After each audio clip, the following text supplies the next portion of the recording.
Wait করে যান একবার রেকর্ডিংটা start. Good evening. Should I start?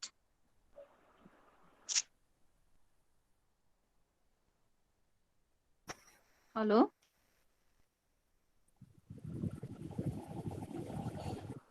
Yes, আপনি শুরু করতে পারেন। Okay, thank you. Good evening to all of you present here.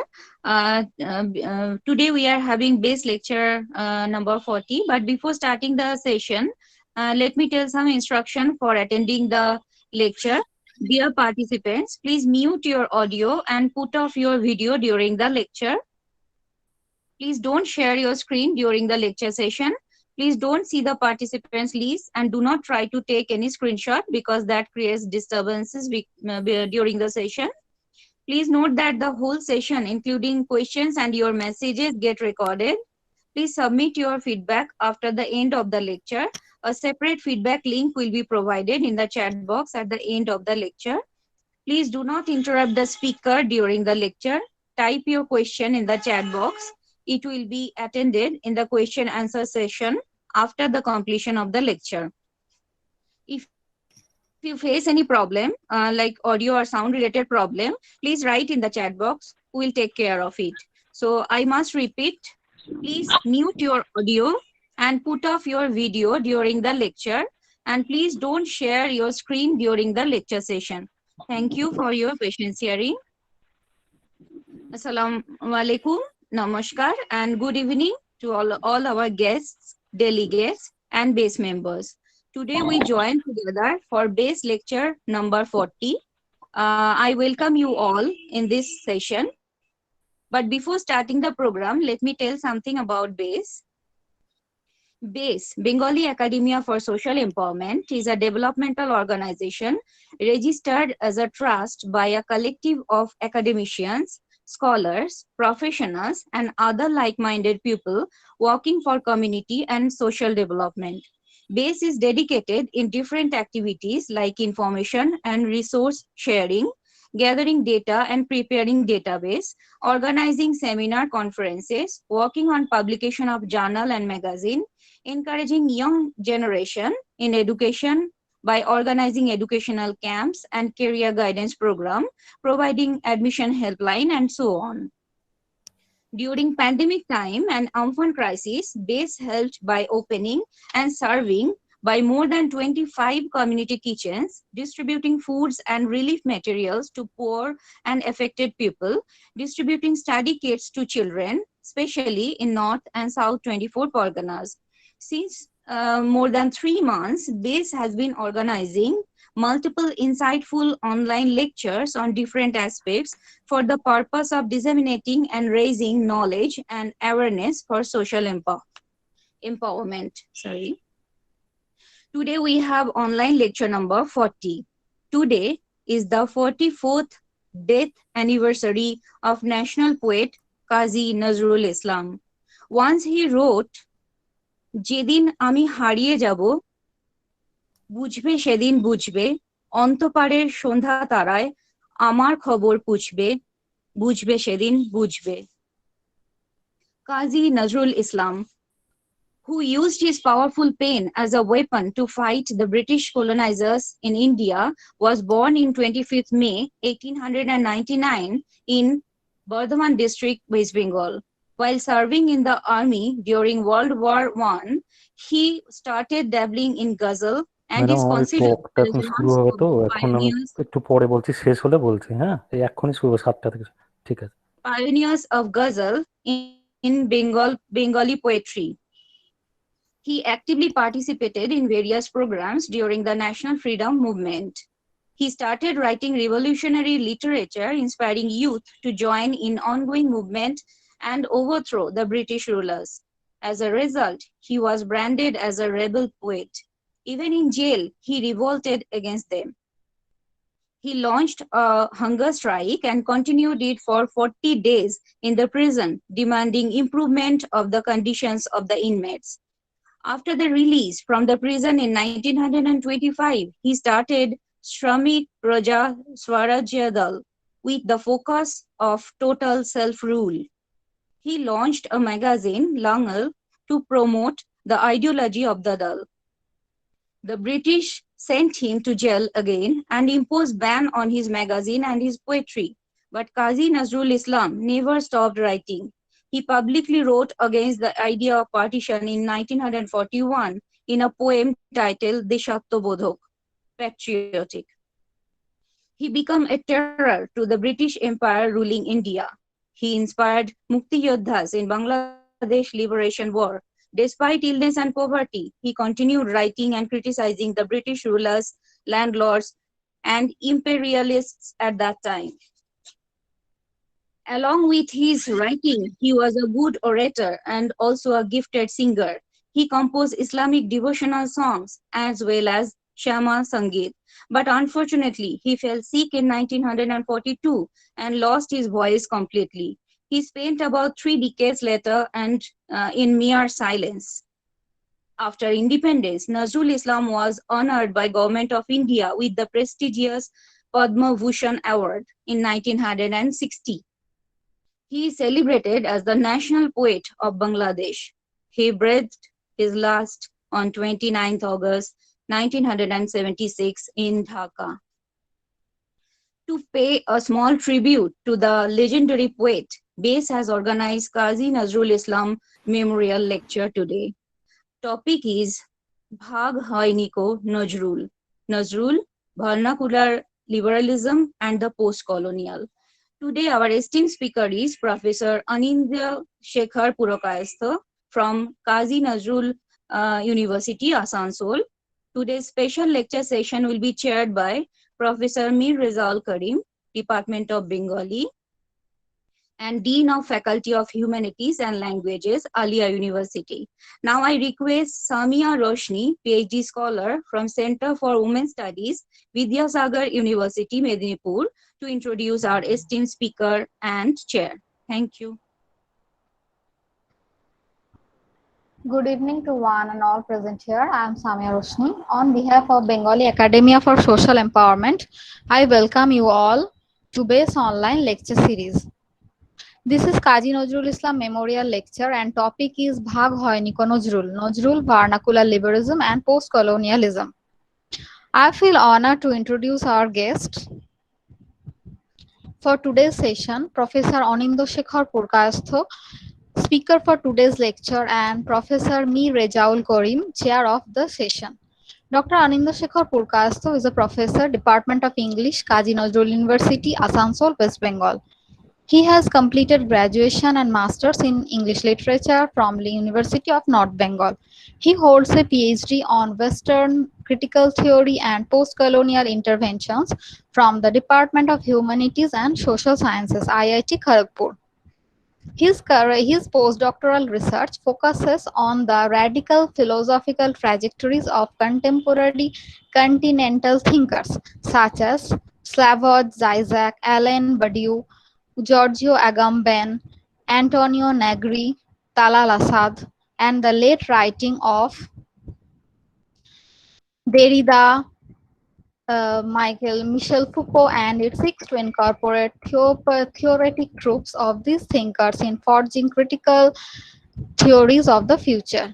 At present, as part of his current research, he is also engaging with the recent theoretic turns in post-humanism and transnational studies.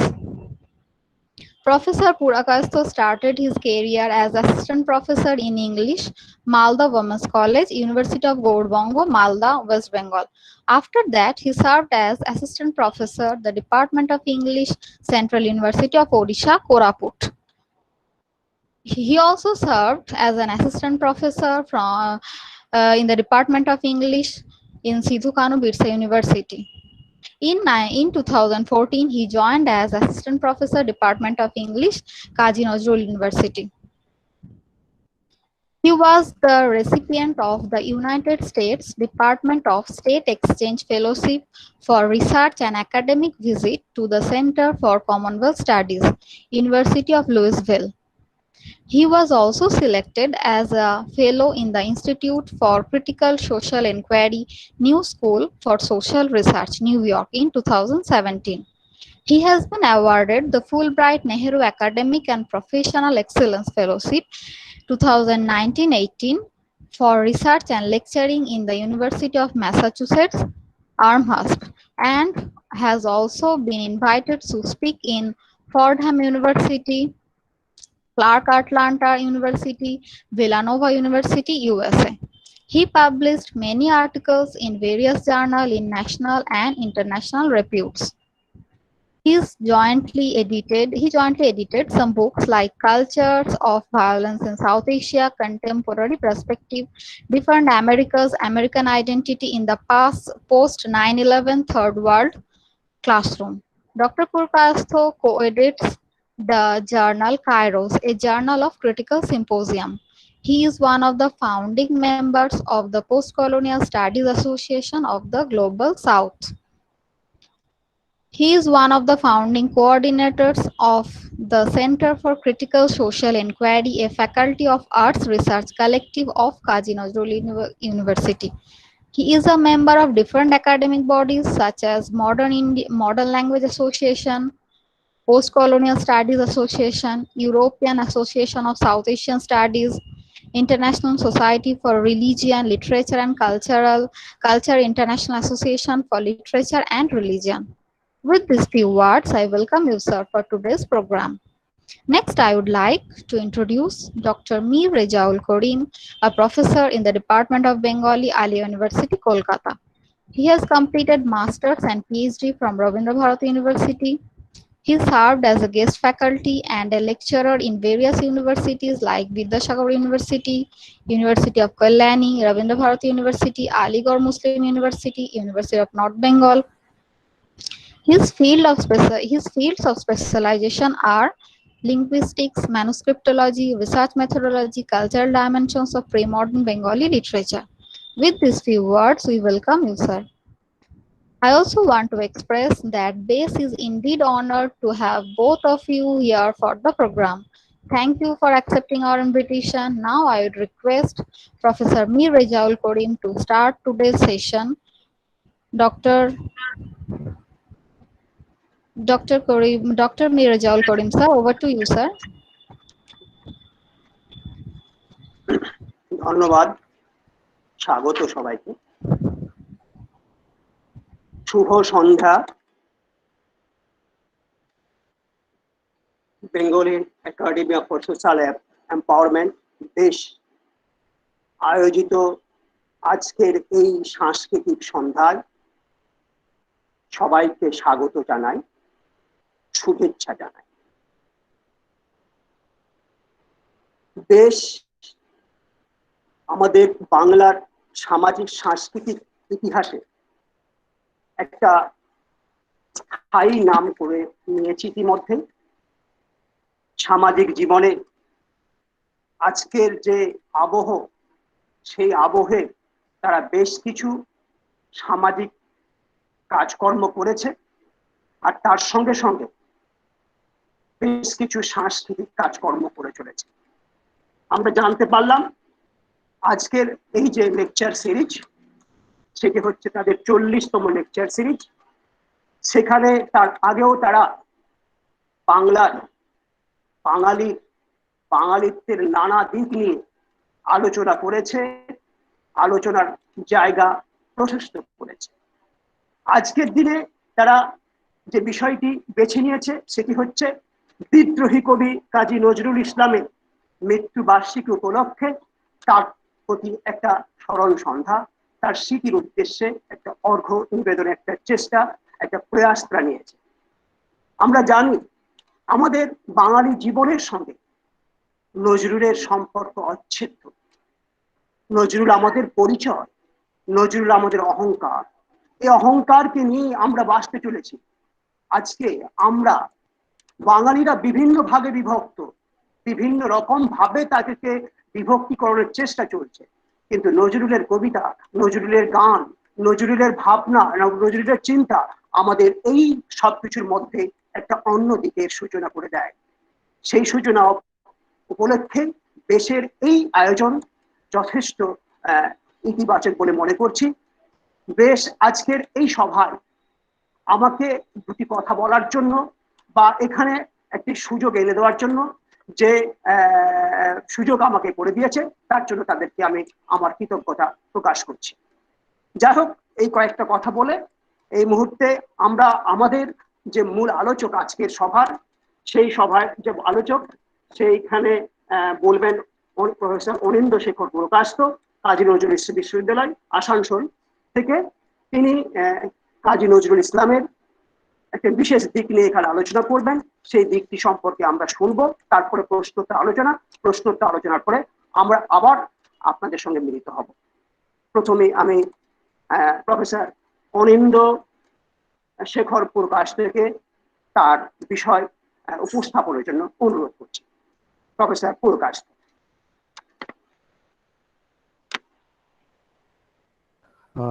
Thank you, Professor Karim. Also, thank you to Samia for the introduction, the kind and long introduction. আমি প্রথমেই ক্ষমা চেয়ে নিচ্ছি because the mode of my presentation today would be in the English language. I had some preliminary discussion with some of my friends who are associated with BASE, and we decided that it would be delivered in the English language, but definitely we'll be referring to Bengali texts. And I promise you that during the interaction session, I would love to answer questions in the Bengali language, no problem with that. So first and foremost, my gratitude and thanks to Bengal Academia for Social Empowerment for inviting me to say something on Nazrul on today's occasion. And as you can all see that I have given a specific lecture as is customary in any invited talk. And I was asked by one of the organizers, one of the members, that I should open the video, but I said that I prefer to speak in the unseen mode, and that's why I opened the video initially for some moments, but with all your permissions, I would now close it off because I think that would improve the audio quality, and also I prefer to speak in that way. So with that note, and thanking everyone, I begin the talk for today. Now, coming back to the title of the talk, as I was referring to, you can see that there are four segments into that. The first part of the title is a quotation, or rather a part or some lines taken from Annoda Shankar Rai's famous poem on Nazrul, where he lamented in the beginning about the partition of Bengal, the partition of India. At the same time, concluded with a rejoicing note that although everything was divided, fragmented, and separated from us, snatched away from us forcefully, but in spite of that organized attempt to divide and to rule, one phenomenon couldn't be divided, which happens to be Kazi Nazrul Islam. Now, this for me is something quite interesting, and for I guess for every one of us, this is something that we need to focus on. And how do we explain and how do we grapple with this phenomenal popularity and undivided following of Nazrul, in spite of the fact that politically, geographically, we have been divided. Nazrul happens to be, as you all know, the national poet of Bangladesh. No such official recognition has been given to Nazrul in this part of Bengal or in India, but that didn't prevent the overall, the overall or the comprehensive pan-Indian or the phenomenal response of Bengalis as a whole towards Nazrul. So I would like to emphasize on that, and that's why my initial emphasis is on this irreducibility or this phenomenal non-divisibility of Nazrul. So that's why the beginning of the title is on that. Closely connected to that is Nazrul and Nazrul's personality, Nazrul as a writer, the making of Nazrul, different factors that factored in making Nazrul the personality that he was and the poet that he emerged, and the activist, the thinker, the illustrious thought processes that he generated. Everything taken together is the persona called Nazrul. Okay, so requesting everyone to please keep this mic in the silent mode. Thank you. Now, getting back to the point of, as I said, that the first part is on Annoda Shankar Ray's emphasis on the conviction that everything could be divided, but Nazrul could not be. And that belies, and that rather negates the very act of division itself. That in spite of the territorial disintegration, the cognitive, the intellectual, the spiritual, the affective, the emotional, the cultural bridging remains undivided and remains untouched. And I would even say that today's program and all the programs happening around Bengal and in Bangladesh, and the kind of following that we all have, the concentration that we invest in Nazrul's works, prove that it remains undivided. And that's the beauty of Nazrul and the kind of thought universe that he generated. So they are interconnected, Nazrul, the persona, and the poetic universe, the cultural thought current that he produced. Closely connected to that subsequently would be the other two segments of today's talk, which is vernacular liberalism. Now, why did I think of bringing in this idea of liberalism at all in today's context? And I guess all of you will agree here too, because right now, as Professor Karim was referring to in his initial introductory lecture today, that currently all of us are passing through perhaps one of the most deepest and disturbing moments of our life. In every way, the entire life world is being subjected to different forms of divisions, fragmentations, confrontations, bloody feuds and violences. Everywhere, whenever we open the newspaper, we come across and confront reports of violence, killings in the name of religion, community divisions, etc. And curiously enough, both from the right wings as well as from the left-wing segments of the entire political spectrum, we can see a concerted clarion call for the rejection of liberalism as a political philosophy, because liberalism is targeted as the root cause for the kind of problems that all of us are facing today. I'll definitely come to that. And as I said, and as I have said earlier in different occasions, that I largely agree with that view, that there is something, to quote and to borrow from Hamlet, something is rotten with liberalism as a political system, as a political exercise, and we need to revisit and we need to rethink, to reconceptualize the idea of the liberal, or what we call in Bengali, udar. Because, by definition and by conception, being udar is very good. And I think we all welcome it. So there is a danger, as I have been saying on different occasions, in different forums, that we have to be cautious here when we rush for a slovenly and a very, generalized, sweeping dismissal of anything and everything connected to the idea of liberalism, because we have to be bang on target to clarify what do we mean when we critique liberalism. And I think that's why I brought in this idea of vernacular liberalism, or what by extension I may call people's liberalism, or I can say folk liberalism, or liberalism on the ground, or grounded liberalism, embedded liberalism, whatever you like, because that what sustained this entire community fabric. And if Nazrul says, "Manusher che boro kichu nai, nohe kichu mohiyan," this is a udar boktobbo. It's a wonderfully captured liberal statement. So we are not definitely attacking that liberalism.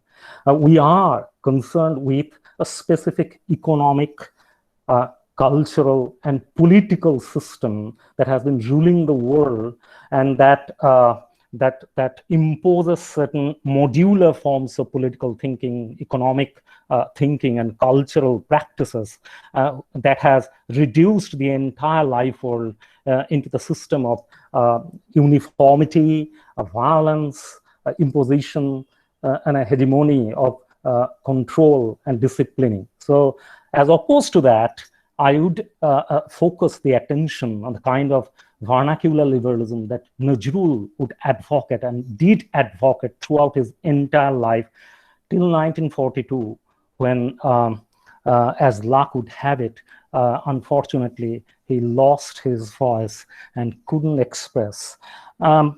We can only conjecture and can imagine and speculate what would have been the case had Nazrul not lost his speech, and what he would have said post 1947, how he could have brought into being, or brought into the conversation, the larger national and post-colonial conversation about different issues that he engaged with, on the question of poverty, questions of human rights, questions of everyday living, the agonies of survival, the divisive politics that India was subjected to.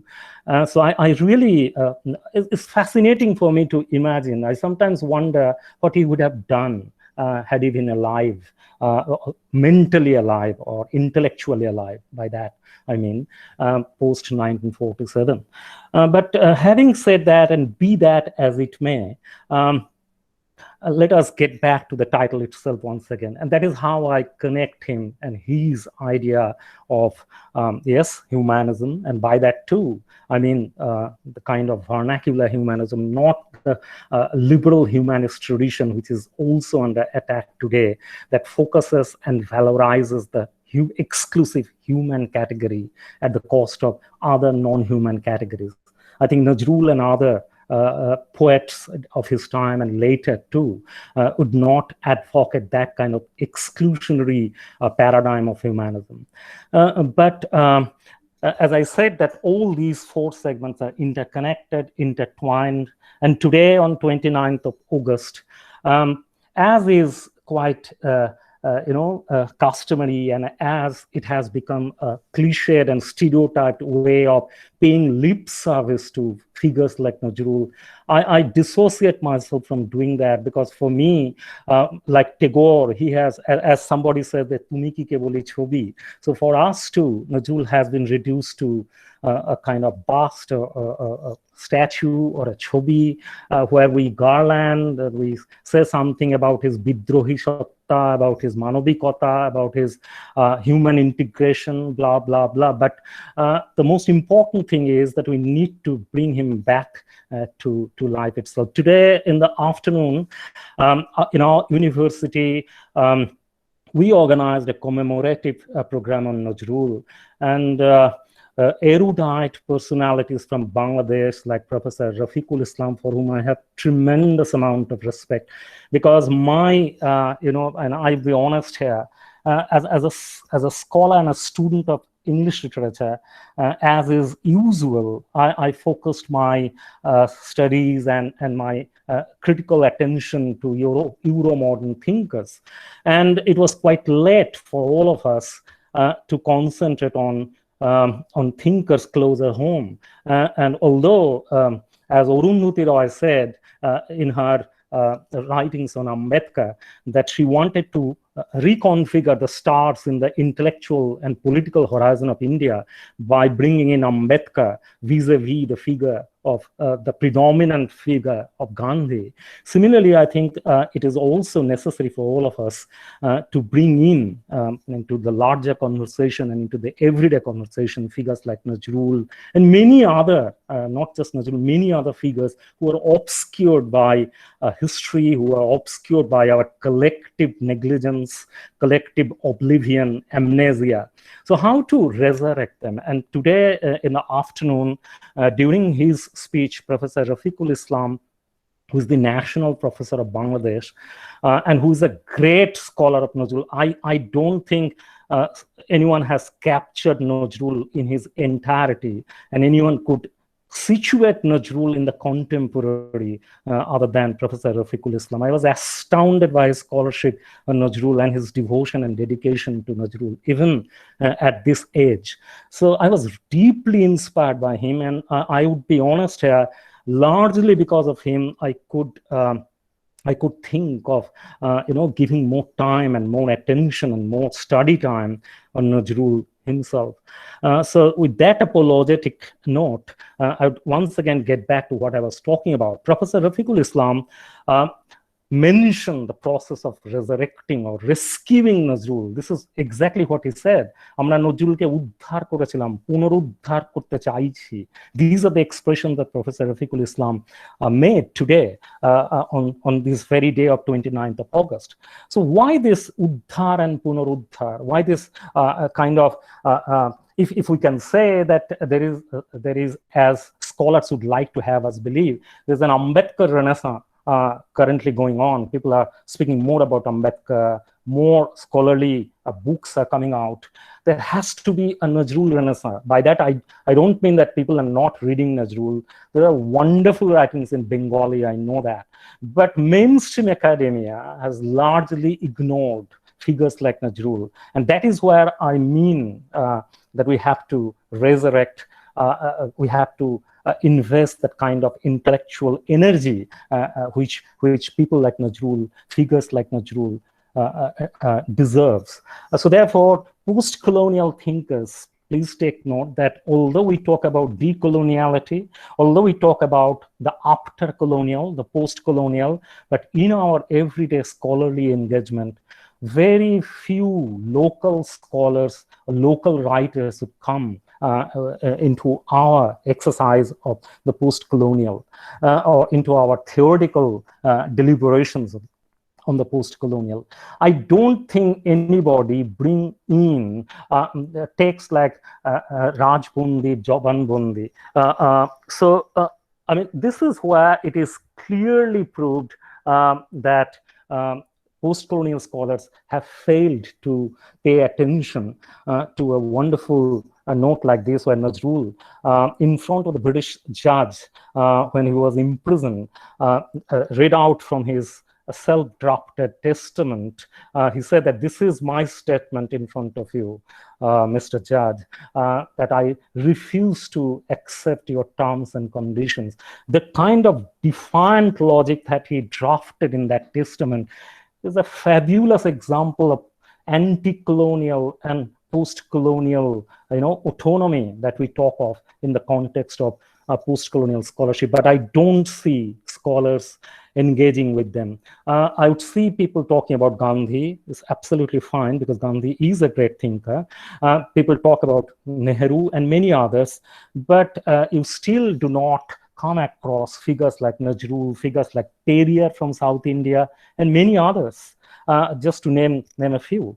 So that scholarly injustice, that scholarly deficit is to be compensated if we can bring in into our everyday scholarly conversation their works, their thought currents, the kind of the ideas that they generated, that has far-reaching implications even today.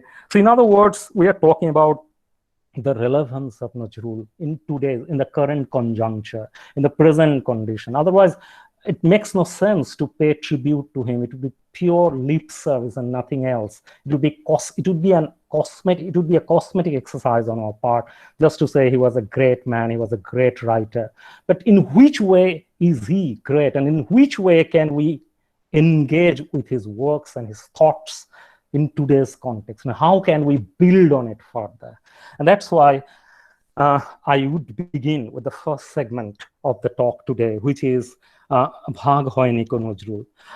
It was in the month of October 2019 that I made my first visit to Bangladesh, and for that too I'm grateful to my university, to the Nazrul Center of the university, to our Vice Chancellor, because the Nazrul Center of our university is continuing with that effort of making Nazrul more relevant and to keep him alive in terms of his thoughts. And there I met Professor Rafiqul Islam, as I said moments back. And I was invited to the University of Dhaka along with the director of the Nazrul Center for University for some conversation on Nazrul. And on our way back, we stopped in front of the mausoleum of Nazrul, where Nazrul is buried. And just outside on the walls of that mausoleum, it was written in bold, emblazoned, letters, Kazi Nazrul, Jatiyo Kobi Kazi Nazrul Islam. And I was thinking about it. And then all of a sudden, it occurred to me that some years back, in that renowned scholarly journal called Economic and Political Weekly, one scholar wrote a beautiful piece called Two Nations and a Poet. And I was thinking, believe me, I was looking into Nazrul's grave and standing in front of him. I was thinking about that piece of article in EPW, Two Nations and a Poet. This is fascinating, and this is how we can capture the real essence of Nazrul. He cannot be reduced by boundaries. He cannot be reduced by communities. He cannot be reduced by linguistic communities, religious communities, national boundaries. He transcends everything. So he is the transcendental in that way.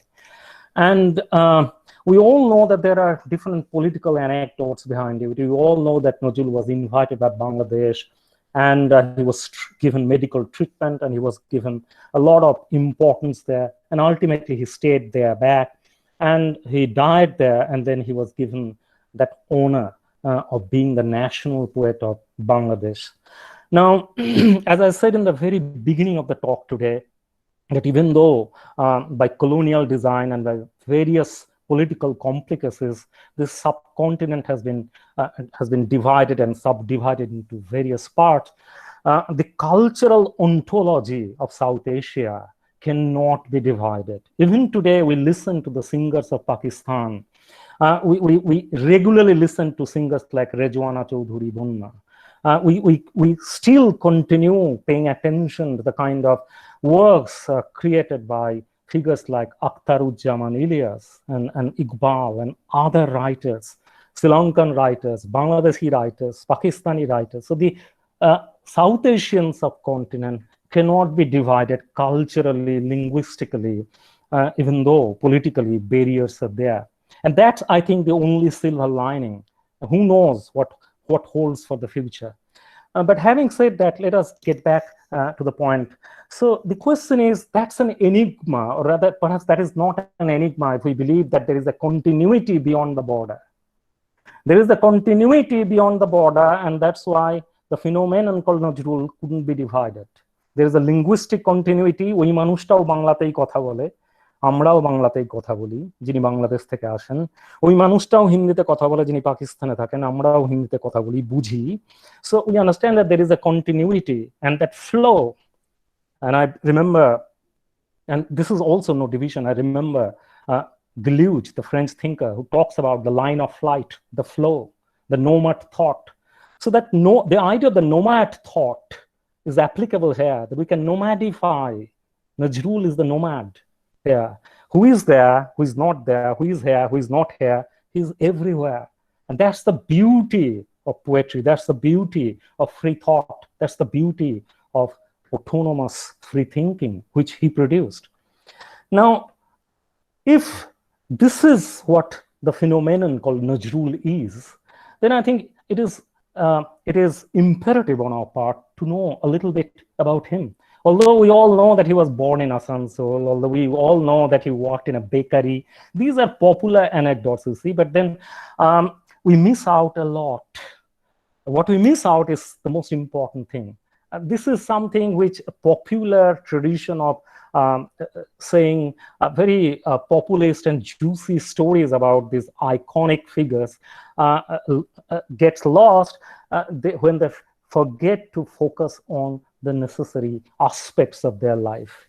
That it was Nazrul who was drilled into understanding the deeper ontology of the ground by his intense studies of the Puranas, the myths, the local, the grounded, the embedded structures of the Leto songs. And if you look into those Leto doler গান, আমরা সবাই জানি যে লেটো দলের গান উনি গাইতেন, তার অসম্ভব দরিদ্র হওয়ার কারণে তাকে এই গানগুলো গাইতে হতো, তাকে ঘুরে বেড়াতে হতো দলের সাথে। But what we forget to understand is this, that beyond the story of poverty, if you focus on the repertoire of those Leto songs, then you will understand that there are songs on love, there are songs on natural beauty, there are songs on Hindu myths, there are songs on Islamic myth, there are songs on Kaaba, there are songs on Hazrat Muhammad, there are songs on Krishna. This is where Nazrul's syncretic liberal ideas were born. And this is where what I argue and I suggest, the idea of the vernacular liberal, the udar, the idea of mixing up, the idea of getting into conversation with the other was schooled into. So Nazrul was schooled and graduated in that universe of the embedded idea, the ontology of mixed life, the ontology of conviviality, which is South Asia.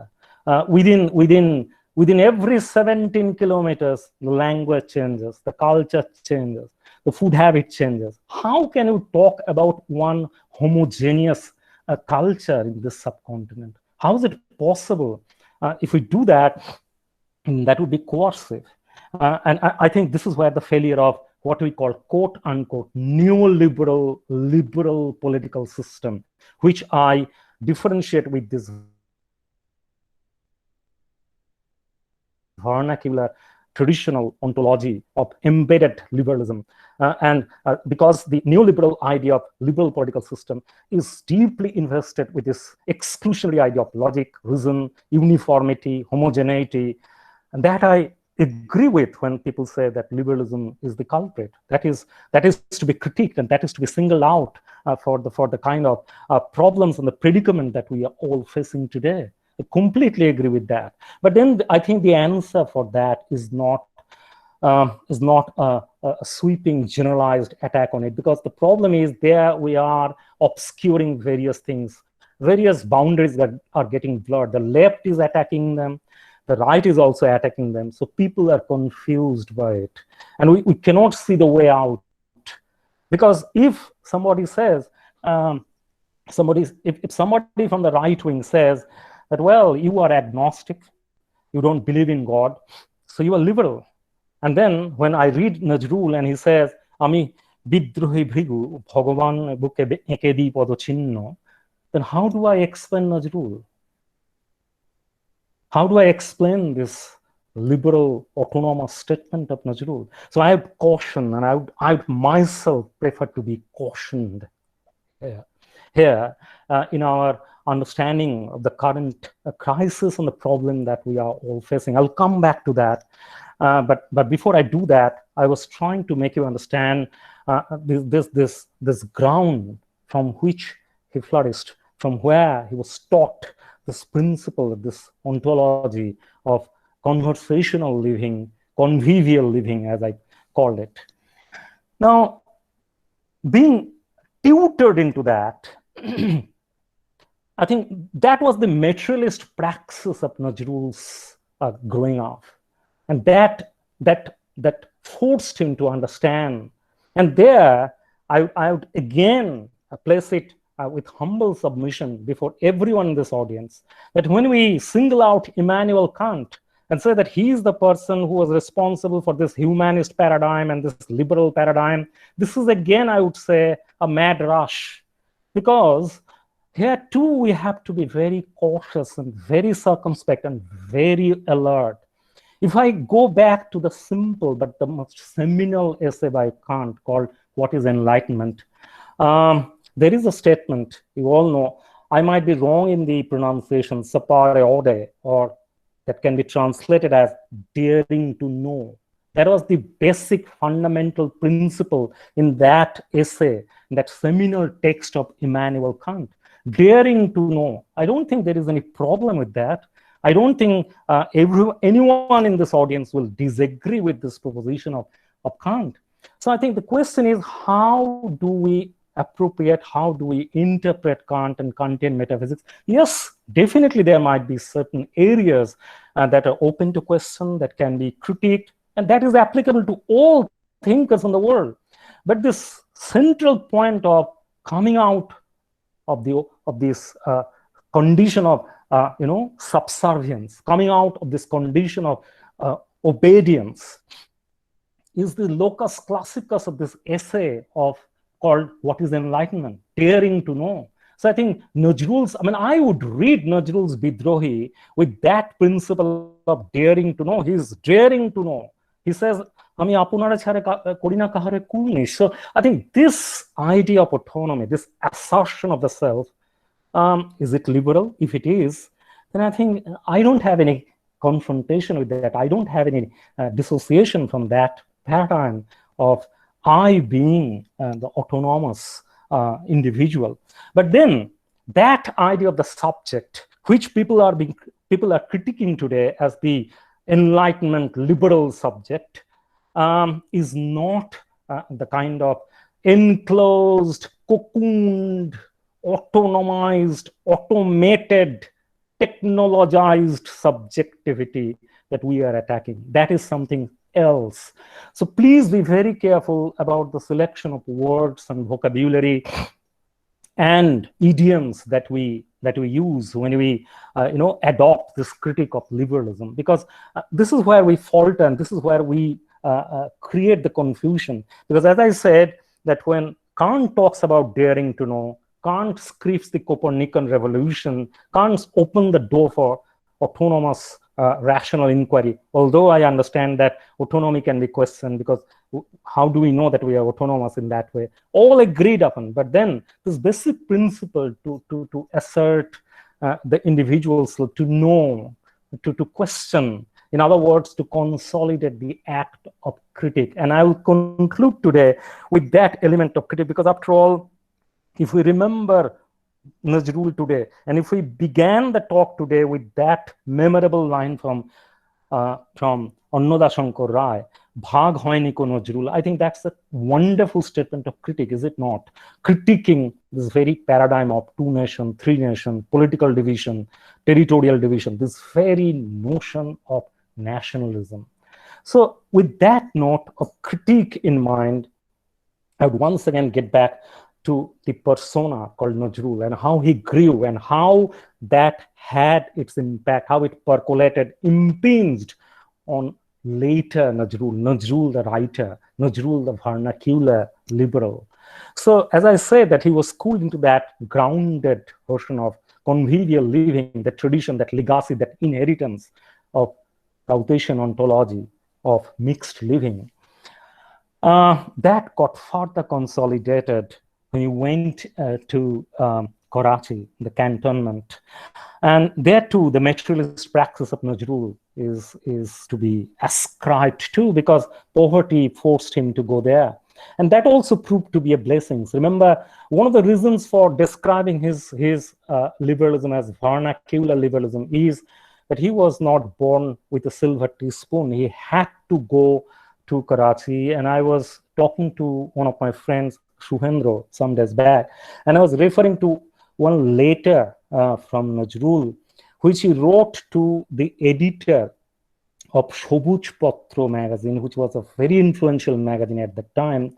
And that editor, when he received that poem by Nazrul, tried his level best to get it published in Sobuj Patro, but the other members in the editorial board refused, and his poem was declined.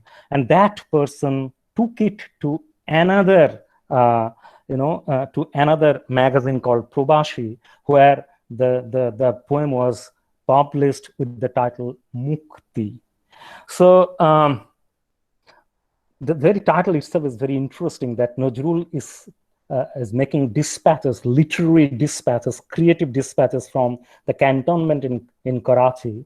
And the first poem written by him getting published in a mainstream established journal in Kolkata is called Mukti. Another interesting, in the first story published by him in that not so mainstream magazine called Saugat was called Badhon Hara. So you can see this trajectory of opening, freedom, autonomy, Badhon Hara, Mukti, all these terminologies coming into his literary expression. And I'm trying to connect and locate this trajectory of autonomy and liberty and emancipatory idea, the logic of emancipation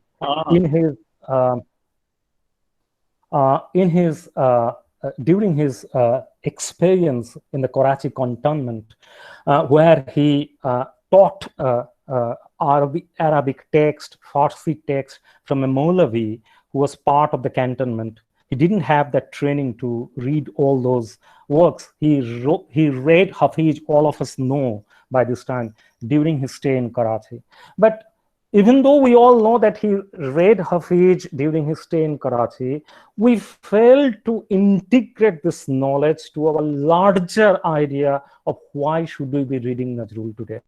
Look, he was exposed to international news dispatches in the war front about what is happening in Russia during 1917, what is happening in the Middle East, in Turkey.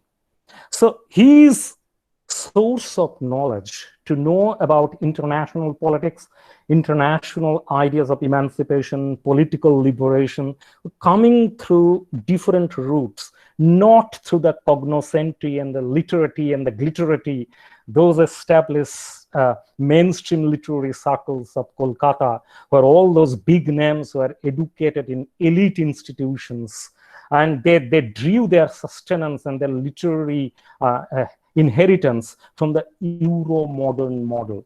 This is fascinating to understand, that all these great writers in Kolkata who are elite, very well known. Nazrul, by the way, belonged to the Kollol Jug of poets. And there we see Mohit Lal, then Satyendranath Dotto and others who were luminaries in that way. And they carved out a different space. I'm not a big scholar of Bengali literature, and there are many scholars present here. So with apology to all of them, let me venture out and say that the Kollol Jug carved out and differentiated and asserted their idea of the literary in a different way from the Rabindric tradition of Bengali literature. And it was they looked into the materialist praxis of Bengali life at that time. So Nazrul drew from there, and the kind of inheritance that he banked on can be located in that Kollol circle, also his experience in the military cantonment, the kind of political exposure that he received from international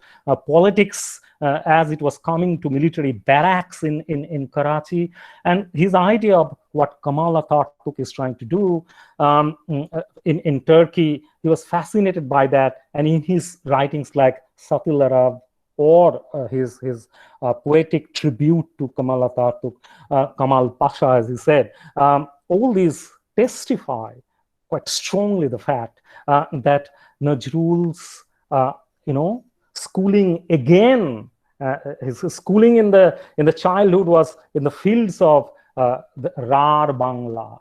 So that is the vernacular materialist ground from where he drew. And then later, when he grew up and he was a young man, robust, energetic, everybody, if you read the reminiscences and the anecdotes of people who mixed up with him and who knew him, who met him, who talked and walked with him, in everyone's recount, you will see that all of them will be sharing one common feature: his energy, his infectious energy, the kind of robust, energious personality that he had, in spite of the fact that he was very poor.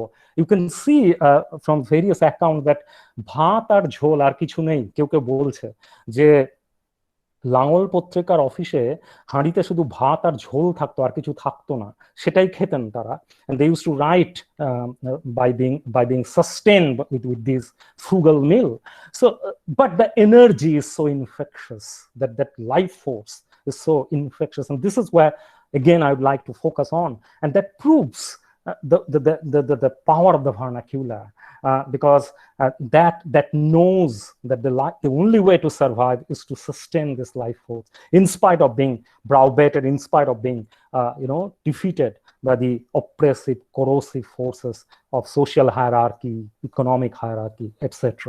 So when mainstream Kolkata literary circles were inspired by Hume, by Bacon, by many other European thinkers and literary writers, Nazrul's source of inheritance was the Middle East. This is something fascinating, and it was happening because of the circumstances in which he was growing up. And perhaps that proved to be a blessing for him. And that's why in his writings, you can see it is flooded and inscribed in so many words that has Persian and Arabic origin. The ideas that he brought in are different from the Euro-modern model. So this is where also I'd say that when we talk about his vernacular liberalism, we have to keep in mind the biographical backdrop, the kind of struggles that he had to pass through, the kind of circumstances that he had to negotiate with, and that helped him to grow in that way into an individual who had something different to say, who has an alternative way to look into the idea of the liberal. That's why we are enchanted by his words. That's why there is something colloquial about it, there is something grounded about it, and yet there's something so spectacular, magnificent, and enchanting. We are bewitched by the expression that he has. It's not the flourish, the literary, the refinement of Tagore. It's not the kind of sophistication that other Bengali writers are known to be. We all know that he has been critiqued by various literary critics. I'm not going into that, but it was Rabindranath who said that জাতির যে বসন্ত, জাতির যে যৌবন, তার যে উদ্দামতা, তার যে শক্তি, সেটাই ফুটে উঠেছে তার লেখার মধ্যে। আমি যদি যুবক হতুম, আমার লেখার মধ্যেও হয়তো সেটাই আসতো। তোমরা ভুল করছো when you critique Nazrul, যে তার লেখার মধ্যে হইচই বেশি, ঝংকার বেশি, সারবত্তা নেই। So it was Tagore who dedicated, we all know, his Boshanto Natok to Nazrul when he was imprisoned. So that apart, I'm not going into that. These are all anecdotes that everyone knows, but that's why I think we lose them, in this mountain of anecdotal stories and narratives. We have to rescue their thoughts from this. We have to resurrect it, brush off the dust gathered there, and then put them into the real place. So there, having talked about his struggling life, the kind of struggles that he had to confront with, and then the Bengali regiment was dismantled. He got back to Kolkata. We also know that he didn't have any place to live there, and it is at that time that people like Muzaffar Ahmed and others, and many others, gave him that place. And there too, his third struggle, I would say, if I can put it like that way, the first struggle in Asansol and Bangladesh, in some part of Bangladesh, and then the next struggle in Karachi, the tumultuous life of the soldier's life, the soldier poet Habildar Kabi Nazrul Islam, and then the third struggle, the real struggle of carving out a space of his own in this world of literary cognoscenti and literary stardom in Kolkata at that time. And there too, I would say, materialist praxis of history, and we have to historicize the emergence of Nazrul as the comet, if I can, as people say, with his reference to the poem called Bidrohi, and also with reference to his magazine called Dhumketu, that this liberating trajectory, this flourish of liberation, this flourish of assertion and autonomy, the courage, daring to know, daring to defy, all these things emerge also historically, because remember, his first writings were dispatched during the year 1917, 1918, 1919. 1921, 1922 is crucial, because at that time, poems like Bidrohi was published. Fascinating, is it not?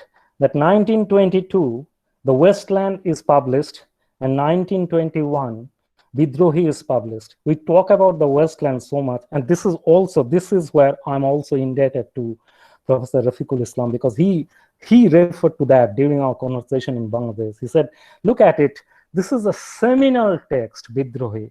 So many things are there, but we post-colonial scholars do not talk about it. We keep on talking about the Westland. We keep on talking about it in our classrooms, in our writings, but there are wonderful resources all around us. We do not pay any attention to it. And this is where, too, our collective project of resurrecting this wonderful text, this wide, expansive textual horizon of Nazrul can be resurrected and can be put to justice. And so as I was saying, that 1920s, 1919, 1920s is crucial, because it is during this time that we see the publication of these great poems. And then 1925, 1926 is crucial. Again, this history is extremely crucial, because that was the time when communal riots were taking place in Bengal in quick succession. By some account, there were nearly 72 to 90 communal riots that took place, according to British archival documents. And there were different reasons. The primary reasons were disputes around, around places of worship, mandir and masjid. And remember, it was during this time that in Krishnanagar, that the Lebar Swaraj Party was established. Again, the historical connection. The ground reality necessitated the establishment of such a collective, where the attention would be paid more on issues of everyday living, issues of basic survival needs, rather than getting deflected by these bickerings and these feuds on questions of, places of worship, who is putting what in front of what, who is placing music and songs in front of mosques and temples, etc., etc. So it is during that time that Nazrul's wonderful pieces like Mandir and Masjid, Mandir o Masjid, Bangla Sahitya Musulman, and his wonderful poem Sammyabadi was published. So Sammyabadi was first published in the magazine called Langul, and that is quite clear to understand that if remember, and this is also interesting, that Nabajug, Doinik Nabajug, the Potrika that both Nazrul and Muzaffar Ahmed used to collectively edit, was owned by none other than Fazlul Haq. And this is interesting in the sense that all of us neglect and ignore this complicated and rich historical trajectory when we talk about the post-colonial and the decolonial. This is where we need to focus on, that how is it that Nazrul wrote a poem like Sammyabadi? The time, the temporality, the temporal horizon demanded the kind of text that he'd scripted at that time. So he responded to the time, and that is how he could write a poem like that. It was in Krishnanagar again that he wrote that Chhatro Daler Gan. It was in Krishnanagar again that he scripted Kandari Hushiyar. So it was a time of bitter factionalism. It was a time of cultural feuds, religious factionalism, terrible forms of communal riots and killings. And that was the time when the vernacular liberalist in him forced him, inspired him, cajoled him to write a poem like Shantan Mormar. ডুবিতেছে মানুষ সন্তান মর্মার। হিন্দুরা মুসলিম ওই জিজ্ঞাসা কোনজন, এই প্রশ্নটা আসছে তার কাছ থেকে এই জন্য, because the historical backdrop forced him to raise this question, because this is the time where we need to look at it from our embedded ontologies of co-living, large history of co-living, large histories, long histories of mutual conversation. So I think this is the backdrop that we need to keep in mind. This is the history that we need to keep in mind when we talk about Nazrul, his Manovatabad, his liberalism, his dharmiyo, this integration that we talk of. All these things are to be understood in the light of this. And here, I think, allow me to see, to make you understand that how Nazrul emerges and becomes globally connected. And this is also one of the responsibilities that all of us post-colonial scholars have, to discover the wealth, the literary cultural wealth that we all have, and how we can bring it to global attention. Allow me to read a line from two thinkers whom I have tremendous respect for. One is Paul Celan, the famous German poet, whose family members were butchered in the Nazi concentration camp, and who has since then written so many poems and wonderful philosophical poems on the question of killings, the question of the Holocaust, violence, etc.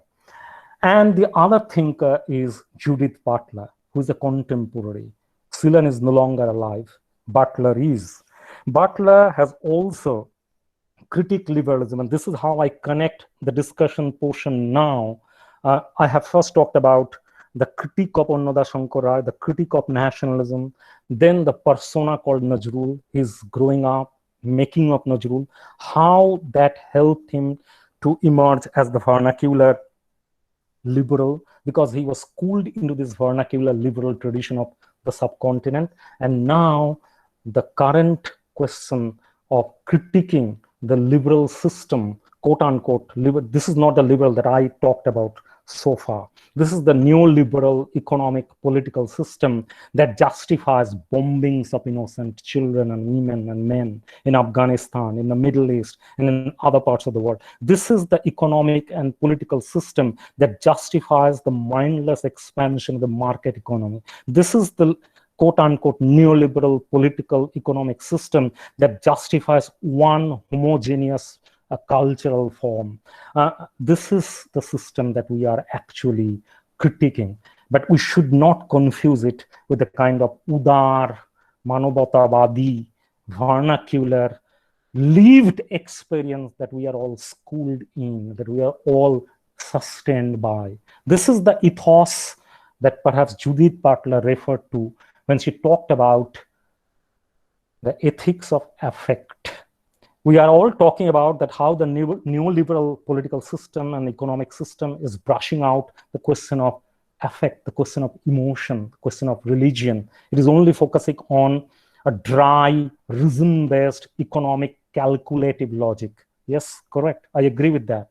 But this is not the liberalism that we are talking about. We are talking about that ethical affect that Nazrul talked of, and how I'll refer to it. Two lines from Celan, one line from Celan, one line from Butler, and the next line would be from Nazrul. And we'll see how three people situated in three different times, although Celan, Celan comes later, although he was in a certain way contemporary of Nazrul, even though Nazrul lost his speech, but then they are writing in three different continents. Celan's line is, I am you when I am I. I repeat, I am you, comma, when I am I. This is the intersubjectivity.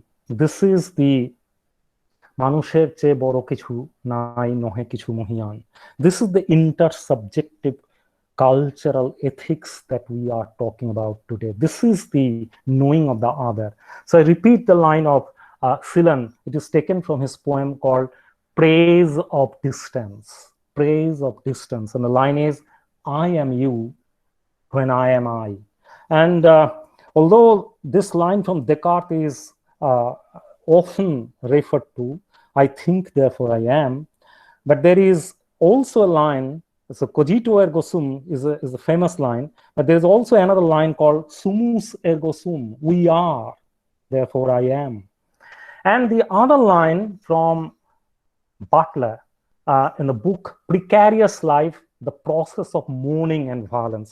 This is a new book which was published in 2004, quite contemporary in that way. And there Butler says, I am my relation to you.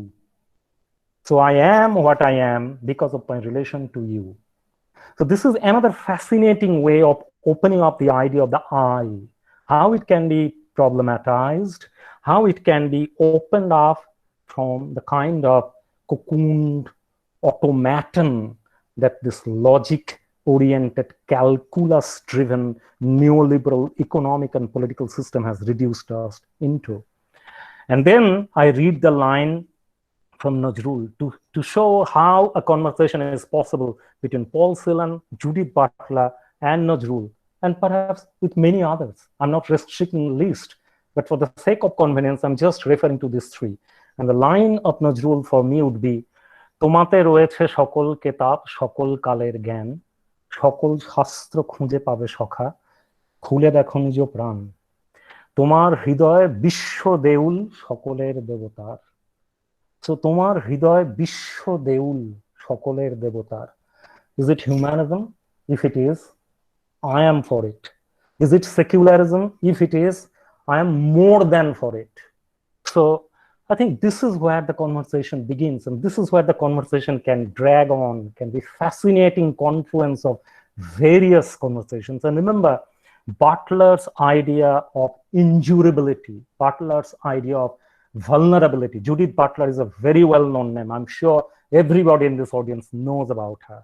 She needs no introduction. She's a very important contemporary thinker who has critiqued neoliberal political and economic policies, and she's offering new ideas. And I can see how figures like Celan, who critiqued violence and the Holocaust, figures like Butler, who critiques the neoliberal policies of bombing, economic coercion, economic oppression, and a thinker like Nazrul, who talks about we being the Amader Hridoy being the Bishwa Deul of Shokol Devotar. So I think this is where the idea of precarity, vulnerability, indurability, all these things are coming into the conversation that we are talking of. Remember, today we began with this reference, as Professor Karim made, of the current crisis of violence, the crisis of silence, the crisis of division. We're all inflicted by it. And we're all looking for ways, for openings. I think the best way out can be where we look into our own life, we look into the ground that sustains, we look into different issues that contributed into the making of what we are. We talk about the refugee crisis today. Nazrul wrote a wonderful editorial called Mujahir Hottar Jonno Daike, and the British government proscribed it, banned it. He was imprisoned, we all know. I'm not going to those biographical details. Everybody knows that. My task is to single out threads from his thought universe and to see how we can begin from there, how we can build from it, how we can, engage with those ideas in different ways. So therefore, this brings me to the last part and the concluding part of the talk today, which is the post-colonial. So the Midnight Children was confronting a situation after the departure of the colonial master. And now is the time of making. Now is the time of building up. So on what basis to do it? We all know that historically the Constituent Assembly debates are very well known. That determined the contours of the Indian Constitution, the different constituent elements of the Indian Constitution, what went into its drafting, were possible because of this prolonged discussion that we had. Many people today are objecting to the Euro-modern model on which the Constitution was made. But I think all of them who are making these statements perhaps haven't read the Constitution itself. So one primary idea that I'd like to share with everyone is that when we critique the Constitution, we have the right to do it only when we have read the entire text and what went behind it, what went into the making of it. So that has to be done. And when you talk about the current crisis, the debates around secularism and other things, I think, and the allegation that the idea of the secular, which is jokingly being called as the secular, as how various people are alleging that the political philosophies that we adopt do not engage the question of religion, and that's why the current crisis of religious factionalism is opening up, because we didn't engage with it. I think all these have some amount of truth in it. I'm not completely denying that. But the danger in again making such statements would be that this would create further confusions in this murky climate of pushing ahead with one religious agenda and marginalizing other views, and trying to assert the idea of majoritarianism as the only game in the town. And therefore, the idea and the concept of the secular is to be debated and is to be clarified, instead of brushing it out, brushing it away with kind of in a general sweeping generalization, kind of throwing the baby with the bathwater. So those things are to be kept in mind. And I think when we talk about the post-colonial political arrangement, the question of secularism, the question of post-colonial society, decoloniality, how to redefine the secular, because that is also involved in the very question of the decolonial. All these things can be done by going back to figures like Nazrul, because they also, engaged with these issues. Otherwise, why did he write, as I said some moments back, essays like essays like Mandir or Masjid, or poems like Shammobadi and others? So I think the post-colonial journey is still on. Perhaps it has began in a new way, and I think it is never too late, better late than never. And we need to go back to these vernacular models of the secular, the vernacular models of the human, and the vernacular models of the ethical, because the question of the vulnerable, the question of the injured, the question of the precarious is the most important question today. Butler says that we are locked in a war of frames. Different factions are asserting their frames as the only paradigm to be followed. And the majoritarian frame currently is the predominant one. So in a war of frames, the only production is the production of vulnerability, precarity, injurability, violence. How to address it? We need fresh ideas. We need fresh thoughts. And my humble submission would be, instead of paying lip service to Nazrul, instead of saying uni সাম্যবাদীর কবি, আমরা সবাই জানি সেটা, instead of saying that uni বিদ্রোহী কবি, আমরা সবাই জানি সেটা, the idea is to reread Nazrul, to retrieve him for the today, for the current conjuncture. And I would end with this line of Nazrul: সকল কালের সকল দেশের সকল মানুষ আসি, এক মোহনায় দাঁড়াইয়া শোনো এক মিলনের বাঁশি, একজনে দিলে ব্যথা সমান হইয়া বাজে সে বেদনা সকলের বুকে হেথা. So I think this is the ethical trajectory that we can derive from Nazrul. And when you talk about Swaraj, when you talk about autonomy, when you talk about liberation, what can be the best way to liberate? What can be the best way to focus the attention to the ground, to the need of living, to the need of the poor, the precarious, than by reading this line?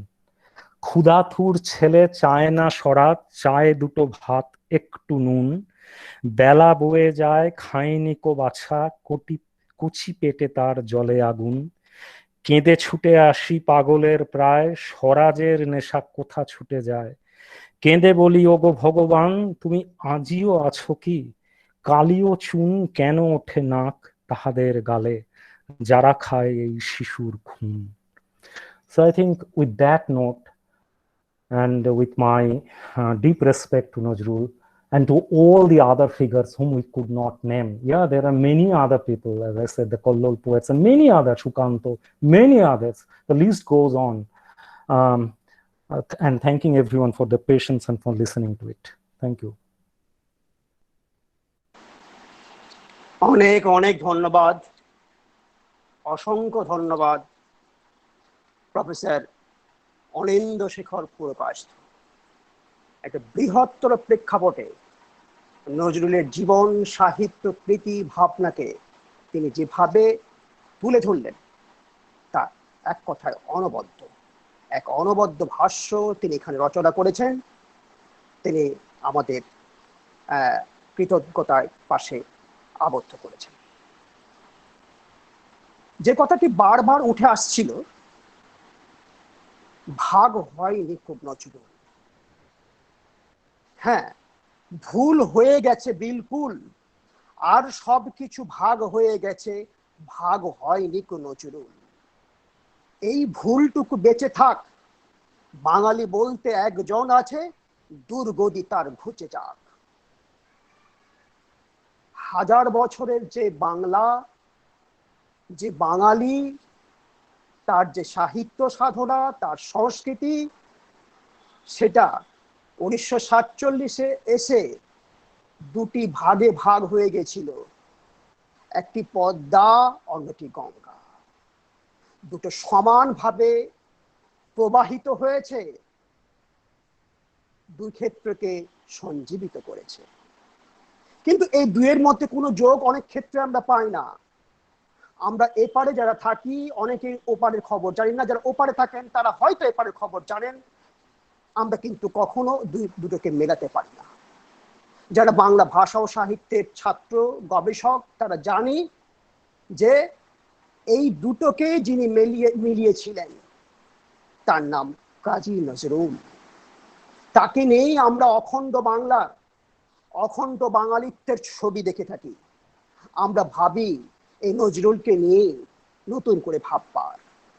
আজ দেশে যে আবহ তৈরি হয়েছে, সেখানে কিন্তু মানুষে মানুষে একটা বিভেদের সৃষ্টি হয়েছে। আমরা সেই বিভেদের কথা জানি।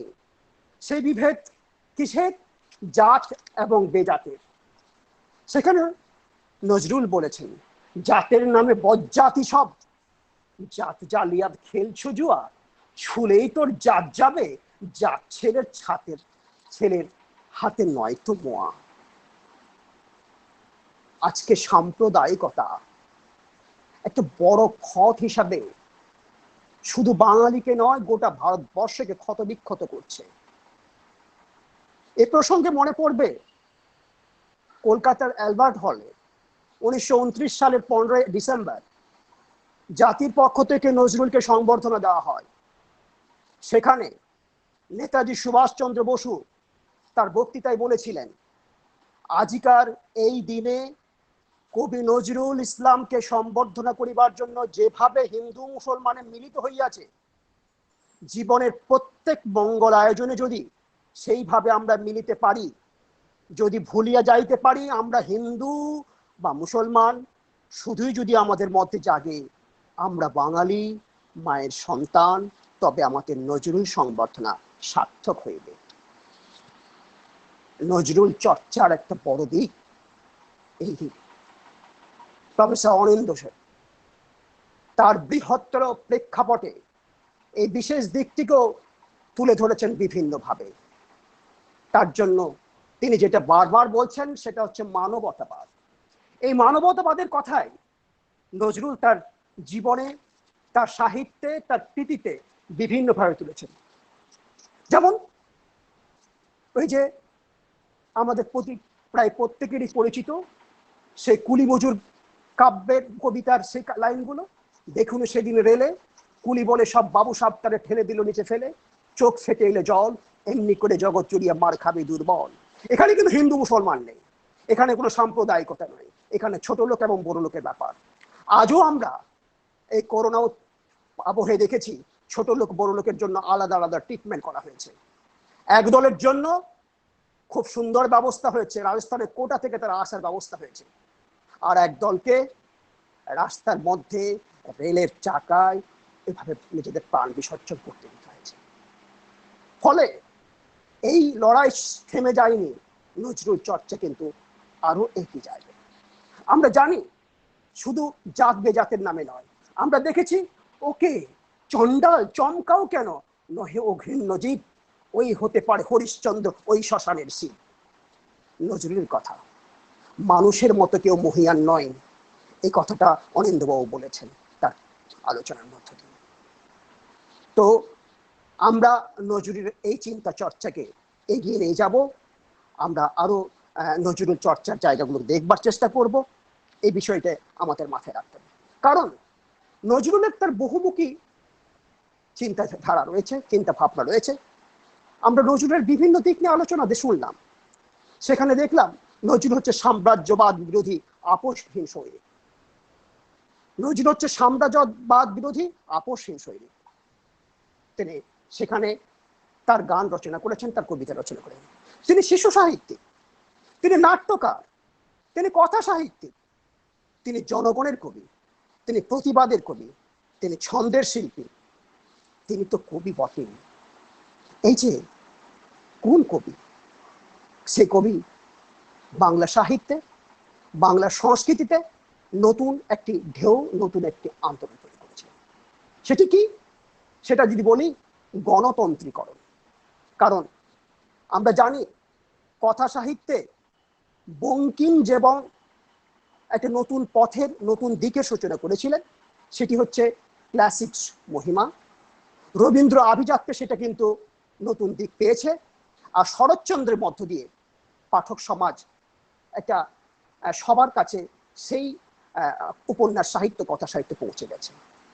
ঠিক তেমনি নজরুলও তার কবিতার মধ্য দিয়ে সমস্ত শ্রেণীর মানুষকে, সমস্ত বিষয়কে গণতন্ত্রীকরণ করেছেন তার কাব্য সাহিত্যে, তার রচনার মধ্য দিয়ে। নজরুলের কবিতায় বাঙালি, হিন্দু, মুসলমান আমরা একসঙ্গে বসতে পারি, সেখানে ভাগ নেই। আমরা জানি যে সপ্তদশ শতাব্দীর কবি আব্দুল হাকিম এক সময় উচ্চারণ করেছিলেন যে এই বঙ্গে বসে যিনি বাংলা ভাষায় কাব্য রচনা করেন না, তিনি ইত্যাদি ইত্যাদি, আমরা সবাই জানি। সেই খেদেই মাইকেল মধুসূদন বলেছিলেন, হে বঙ্গ পান্ডারে তব বিবিধ রতন। এই বিবিধ রতনকে সাজিয়ে নজরুল বাংলা কাব্য কবিতার ইতিহাসকে সমৃদ্ধ করেছেন নানাভাবে। সেটা হচ্ছে যে এতদিন ধরে বাংলা কাব্য কবিতায় তৎসম তদ্ভব শব্দের পাশাপাশি আরবি ফার্সি শব্দ ব্যবহার হয়েছে ঠিকই, কিন্তু নজরুল এই কাব্য কবিতায় আরবি ফার্সি শব্দের একটা নতুন রূপ দেবার চেষ্টা করলেন।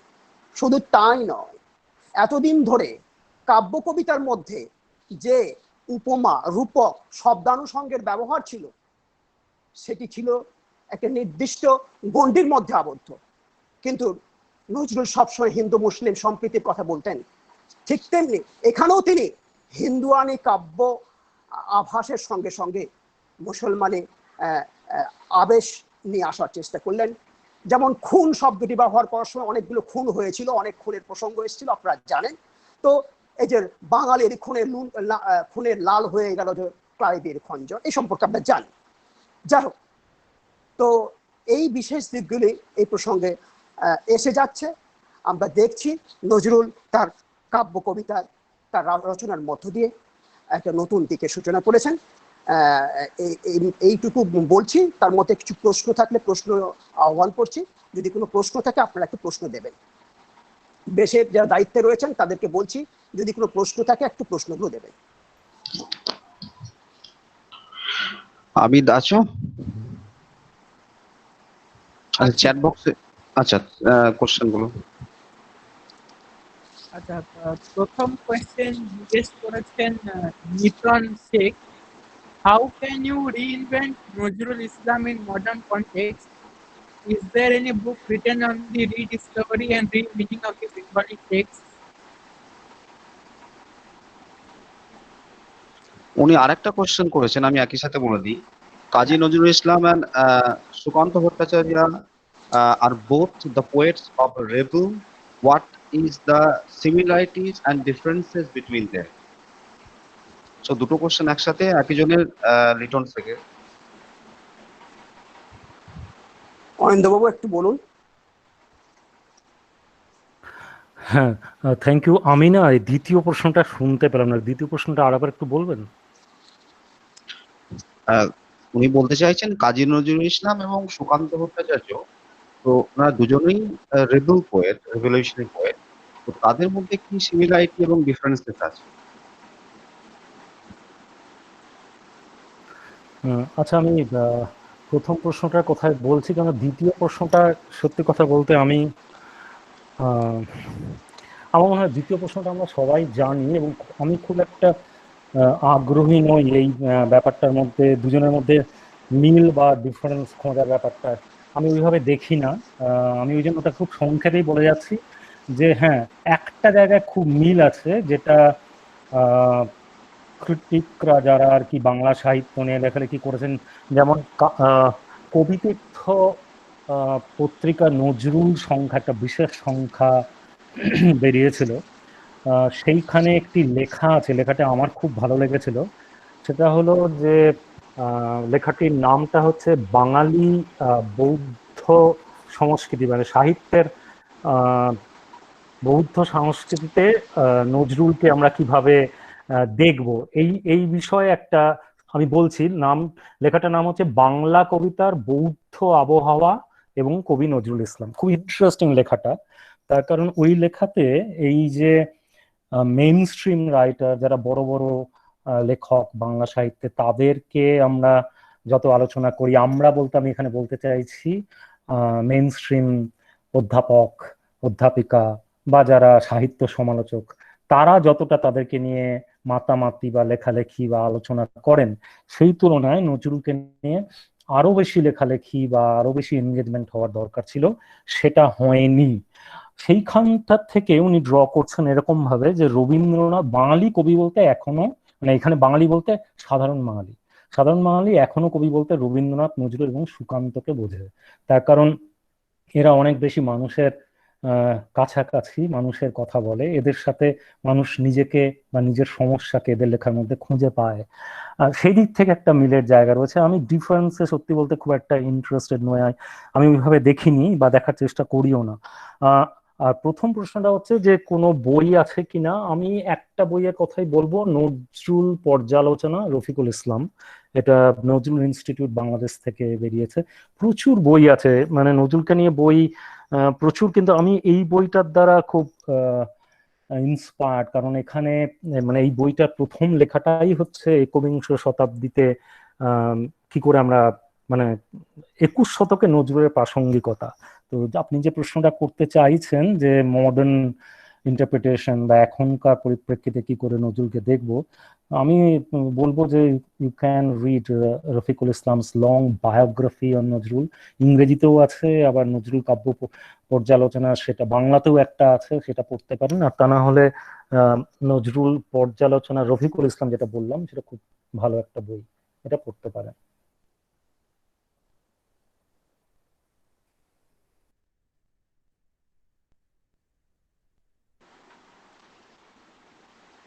আর কোনো প্রশ্ন?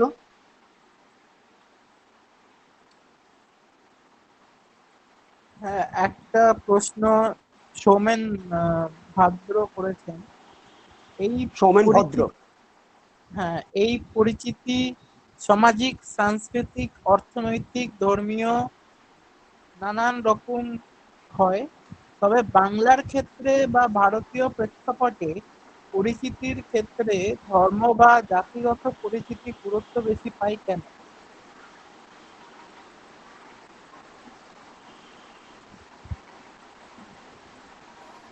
আমার আমার মনে হয় যে এই প্রশ্নটার উত্তর আমার না দিয়ে, মানে আমি যেটা আজকে বলতে চাইলাম সেটা যদি আমরা ফলো করি, তাহলে এই প্রশ্নটা আমি যিনি প্রশ্ন করেছেন তাকেই না, বলবো ভাব। উনি এই এই এই বিষয়ে আলোচনা অনিন্দ্যবাবু করেননি। এই বিষয়ে হ্যাঁ, অনিন্দ্যবাবু প্রশ্ন করেননি এবং তার আলোচনার বিষয় এটা ছিল না। ফলে এই উত্তর তিনি না দিতে চাইলে ঠিকই না, আছে। আমি উত্তরটা দিতে চাইছি, মানে আমি বলতে চাইছি যে আমি আজকে যা বললাম সেটার যা মানে ইসেন্সটা যেটা, সেটা কিন্তু এই প্রশ্নের উত্তরটা অলরেডি দেয় যে আমাদের মধ্যে এই ফ্যাকশনালিজমটা তো সেইভাবে একেবারে প্রথম দিক থেকে ছিল না, আস্তে আস্তে অনেক রকমের টেনশন, কনফ্রন্টেশন, ডিভিশন, এগুলো বিভিন্ন কারণ আছে। কলোনিয়াল হিস্ট্রি তার একটা বড় কারণ, সেপারেট ইলেক্টোরেট। একটু ইতিহাসটা দেখতে হবে। কলোনিয়াল মানে 19th সেঞ্চুরি হিস্ট্রিটা খুব গুরুত্বপূর্ণ। সেপারেট ইলেক্টোরেট, দেশ ভাগ, সেপারেট ইলেক্টোরেটের মধ্যে দিয়ে দেশে কতজন হিন্দু কতজন মুসলিম রয়েছেন, তারপরে বাংলা ভাগ, এই বিভিন্ন জিনিসগুলো, পলিটিক্যাল পার্টিগুলো ভাগ হয়ে যাওয়া, two nation theory, three nation theory, বিভিন্ন তত্ত্বগুলো যখন আসছে। তাছাড়া জাত ব্যবস্থা তো ভারতবর্ষে বহু পুরনো, সেটা তো রয়েছেই, কিন্তু সেটা কারণ আমরা জানি, এবং সেটা কি কারণে এখনো থেকে গেছে সেটাও আমরা জানি। সেটা একটা কারণ। আর ধর্মীয় যে প্রসঙ্গগুলো, সেগুলো বুঝতে গেলে আমার মনে হয় ইতিহাসটা দেখতে হবে, যে কলোনিয়াল হিস্ট্রি তার একটা বড় কারণ। আমি এটাই বলবো। অনিন্দ্যবাবু, আপনি একটু আলোচনা করেছেন, একদম করেননি সেটা না। হ্যাঁ, আপনি হ্যাঁ। হিন্দু মুসলমান মন্দির মসজিদ সংক্রান্ত কথা বলতে গিয়ে বলছিলেন, তো হুম। হিন্দু মুসলমান প্রবন্ধের সম্ভবত প্রথম দিকে নজরুল লিখছেন এইরকম করে যে একদিন গুরুদেব রবীন্দ্রনাথের সঙ্গে আলোচনা হচ্ছিল এবং সে আলোচনার কথাগুলো বারবার উঠে আসছে হিন্দু মুসলমান সমস্যা নিয়ে। আর এই সমস্যাটা তো বলতে গেলে 19 শতকেই শুরু হলো। কারণ আমরা যদি প্রাচীন ও মধ্যযুগের বাঙালির সাংস্কৃতিক ইতিহাস, রাজনৈতিক ইতিহাস, সামাজিক ইতিহাস দেখি, তাহলে এই ধরনের কোনো সমস্যার কথা আমরা প্রায় গোষ্ঠীগত দিক দিয়ে পাবো না। 19 শতকে প্রথম এই সমস্যা দেখা গেল। ফলে আপনি যে সাজেশন দিয়েছেন যে 19 শতকের প্রেক্ষিতে এটা একটা দেখবার চেষ্টা করতে হবে, প্রাচীন মধ্যযুগে এই সমস্যা ছিল না, একদম ছিল না। ওকে, নেক্সট কোশ্চেন শুভেন্দ্র আমি ভৌমিক। আচ্ছা, আমি 1 মিনিট একটু, সরি ফর ইন্টারাপ্টিং। সেটা হচ্ছে প্রফেসর করিম যেটা বললেন, আমি একমত। ওই ওই যে এসএটির কথা উনি উল্লেখ করলেন, এটা খুব গুরুত্বপূর্ণ, হিন্দু মুসলিম। ওখানে উনি রবীন্দ্রনাথের কথা বলছিলেন, একদম ঠিক, আমি ওনার সাথে একদম একমত। এটাকেই আমাদের ভাবতে হবে। সেখানে উনি, প্রফেসর করিম জানেন, এবং আমরা যারা পড়েছি সেটা তারা প্রত্যেকেই মনে করে দেখবেন যে ওখানে রবীন্দ্রনাথ বলছেন যে বাইরের লেজটা তো কেটে দেওয়া যেত, কিন্তু ভেতরের লেজটাকে কি করে কাটবো। মানে উনি ওই লেজের হ্যাঁ, সাথে হ্যাঁ, এই হ্যাঁ, যে হ্যাঁ, এক্স্যাক্টলি তো হ্যাঁ। খুব ইন্টারেস্টিং যে হ্যাঁ, এটা ওই তো আমরা, যে লেজ বাইরে থেকে হ্যাঁ, কাটা যায়, এক্স্যাক্টলি ভিতরে আর লেজটা এক্স্যাক্টলি কাটবে কে? হ্যাঁ, তো তার হ্যাঁ, মানে এক্স্যাক্টলি এক্স্যাক্টলি তো আর তাছাড়া সেখানে আপনি যিনি, তো সত্যি কথা বলতে গিয়ে ওটার চেয়েও বড় কথা, তিনি কি হিন্দু মুসলমান নয়, তিনি যেটা বারবার বলছেন যে অসহায় জাতি মরিছে ডুবিয়া, জানে না সন্তর, হিন্দু না ওরা মুসলিম ওই জিজ্ঞাসে কুঞ্জন, কান্ডারি বলো না তব নাকি মনে করতে পারছি না, ডুবিছে মোর মাছ। আমি স্মৃতি থেকে বলছি, ঠিক ব্যাপারটা মানে আপনারা সবাই জানেন। তো সেই জায়গায় হিন্দু মুসলমানের এই বিষয়টি কিন্তু নজরুল স্বীকার করেন, তিনি বিশ্বাস করতেন। তিনি কিন্তু এই জায়গায় কিন্তু দেননি, কারণ তার মনে হয়েছে যে একজন শিল্পী, শিল্পী হিসাবে তার পরিচয়, হিন্দু শিল্পী মুসলমান শিল্পী হিসেবে হয় না, হিন্দু কবি মুসলমান কবি তার হয় না। এই কথাটা তিনি বারবার বলেছেন। Exactly, thank you. Okay, next আচ্ছা, কোশ্চেন। হ্যাঁ, আমি বলছি, নাসির, ওকে। in a phrase like Santan Mormar, we may discover a figure of a political mother to rise, but interestingly, it doesn't evoke anything quite geopolitical like Bharat Mata. Nazrul Ma is personally associated with her children as if through her natural capacity. Perhaps here we can find some key to bring nature back into the dense atmosphere of nationalism today? Would you consider it as a way to find new frames, sir?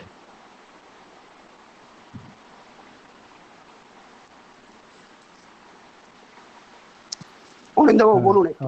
Thank you. হ্যাঁ, thank you Shubhendra প্রশ্নটার জন্য। হ্যাঁ, exactly, মানে আমার তো মানে আমরা এতক্ষণ যেটা বলছিলাম, আমার মনে হয় একদমই তুমি ঠিক জায়গাটায় ধরেছো, যে যেটা প্রফেসর করিমও রেফার করছিলেন এখন, যে সন্তান মর্মার। তাহলে দুটো জিনিস আছে এই জায়গাটায়, এই কবিতাটা পড়তে আমি বারবার ভাবি।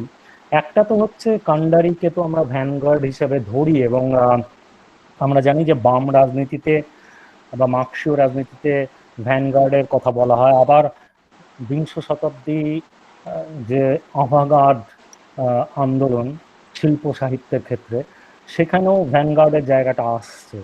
এবং আমি যদি ধরি যে আমাদের বিভিন্ন যে সংগঠন, আমাদের যে বিভিন্ন প্রয়াস, এমনকি যদি ন্যাশনালিজমকেও ধরি, যে এরকম একটা প্রয়াসের মধ্যে দিয়ে সবাইকে একসাথে নিয়ে চলা, যদি এরকম একটা খুব সিম্পলিফাইড যদি একটা মিনিং করি, একটা কালেকটিভ, এই কালেকটিভের জায়গায় কাউকে কোথাও একটা পেডাগজি তৈরি করতে হচ্ছে, মানে পেডাগজিস অফ ন্যাশনালিজম বা নেশন অ্যান্ড ইটস ন্যারেশন। এই ন্যারেশনটা করবে কে? কে ন্যারেট করবে? তাহলে নজরুল যখন বলছে যে অসহায় জাতি ডুবিছে মরিয়া জানে না সন্তরণ, এখানটা আমার একটা মনে হচ্ছে যে এখানে কোথাও একটা স্ক্রুটিনাইজ করছেন উনি, যে দ্য প্রেজেন্ট কন্ডিশন। তাহলে আমি যদি আজকের আলোতে এই কবিতাটা পড়ি, যে অসহায় জাতি ডুবিছে মরিয়া জানে না সন্তরণ, এখনো কিন্তু অ্যাপ্লিকেবল এটা, যে আমরা একে অপরকে মারছি, আমরা আননেসেসারি জিনিস নিয়ে কথা বলছি, সেখানে এনার্জিটা দিচ্ছি, সেখানে সমস্ত হেডলাইন যাচ্ছে, কিন্তু আসল জায়গাটায় বা বিভিন্ন যে জীবনের সাথে প্রত্যক্ষভাবে জড়িত, বেঁচে থাকার সাথে প্রত্যক্ষভাবে জড়িত যে জিনিসগুলো, সেখানে হেডলাইন আসছে না, সেখানে সেটা নিয়ে কেউ কথা বলছে না। একজন বলিউডের নায়ক মারা গিয়েছেন, খুব দুঃখের কথা, আমি ভীষণ দুঃখিত, সবারই খারাপ লাগছে আমাদের, কিন্তু এতগুলো কৃষক আত্মহত্যা করেছিল, সেটা নিয়ে কখনো গোটা দেশ জুড়ে এরকম আন্দোলন বা চিৎকার, এত হ্যাশট্যাগ কিছু হয়নি।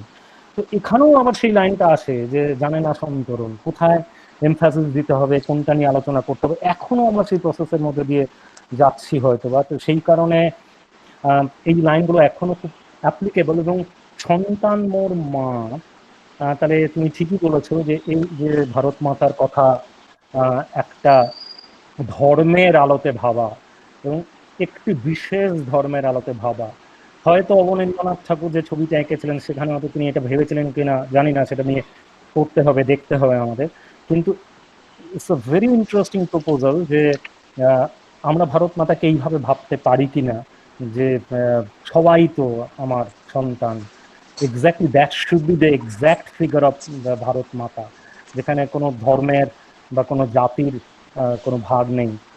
বাই দ্য ওয়ে, নজরুল ছুট মার্গ বলেও একটি এসে লিখেছিলেন, এটাও ইন্টারেস্টিং। জাতি ধর্ম সবকিছু নিয়ে, এবং অন্যান্য কিছু নিয়ে লিখেছেন। কাজেই I completely agree with your view যে ভারত মাতা কনসেপ্টটাকে আমরা রিকনফিগার করতেই পারি। এটা একটা খুব নতুন ওয়ে অফ রিডিং নজরুল হবে আজকের পরিপ্রেক্ষিতে। তো থ্যাংক ইউ ফর ইট।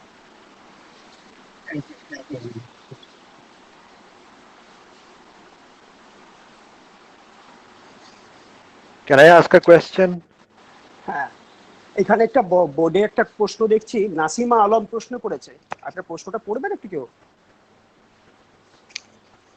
নাসিমা আলম ইসলাম একটা প্রশ্ন করেছে মনে হচ্ছে। হ্যাঁ, উনি বলছেন যে বাংলা বর্ণ হিন্দুদের ঘরে ঘরে যেরকম রবীন্দ্রনাথ ও রবীন্দ্র রচনাবলী আলোচিত হয়, সেরকম পপুলারিটি বাঙালি মননে নজরুল কি পেয়েছেন? না পেলে কেন? আর কিছু হোক না হোক, অন্তত নজরুলের শ্যামা সঙ্গীতের সেলিব্রেশন মাধ্যমে তার সেকুলার ক্রেডেনশিয়ালটা অন্তত সেলিব্রেটেড হতে পারত। সেটাও কি যথাযথ হয়? সেটা কি বাঙালির বৃহত্তর কমিউনাল মানসিকতার দিকে হিন্ট করে, যেটা এখন রাইট উইং ফোর্সেসরা খুব ওভারটলি এক্সপ্লয়েট করছে? হ্যাঁ, অনিন্দ্যবাবু একটু বলুন কিছু, আর তারপর আমি বলছি। হ্যাঁ, হ্যাঁ, আমি প্রশ্নটা বুঝলাম।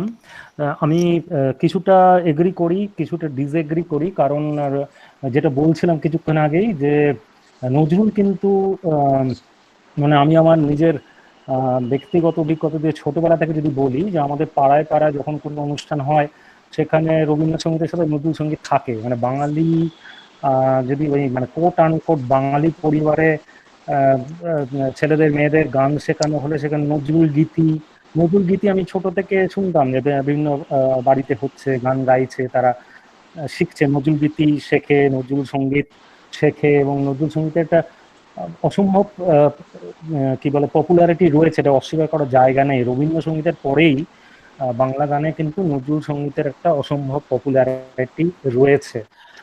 আর কাজেই আমার মনে হয় নজরুলের পপুলারিটি নিয়ে প্রশ্ন নেই, কিন্তু আমার না পপুলারিটি ব্যাপারটা নিয়ে আমি আমি ঠিক ফোকাস করতে চাইছি না। আমার এই পপুলারিটির মধ্যেই একটা কোথাও থটলেসনেসের জায়গা তৈরি হয়।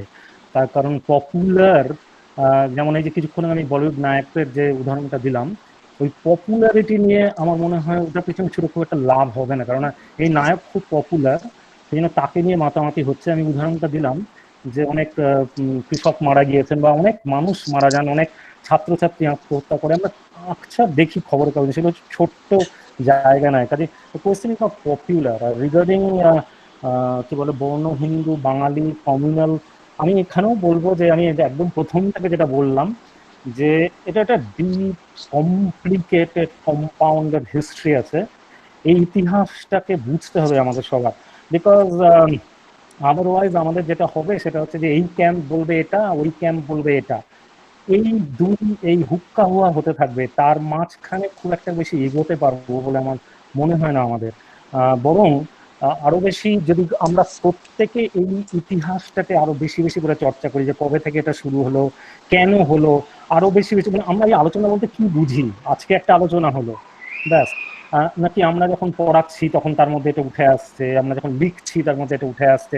মেইন স্ট্রিমিং অ্যাকচুয়ালি এইভাবে হয়, মানে বাঙালি ঘরে ঘরে ওটাকে পালন করে, রবীন্দ্রনাথ তো পালন করে, কিন্তু বাঙালি কি রবীন্দ্রনাথকে ফলো করে? আমি আমি দাদা এই প্রশ্নটাকে উল্টো করে জিজ্ঞেস করতে চাই যে বাঙালি রবীন্দ্রনাথের দাড়ি ছিঁড়ে ছিঁড়ে নিয়েছিল, যখন রবীন্দ্রনাথের মৃতদেহটা কলকাতার রাস্তা দিয়ে যাচ্ছিল তখন রবীন্দ্রনাথের দাড়ি ছিঁড়ে ছিঁড়ে নিয়েছিল। তবে কোন পপুলারিটির কথা আমরা বলছি এটা একটু আমি বুঝতে চাইবো।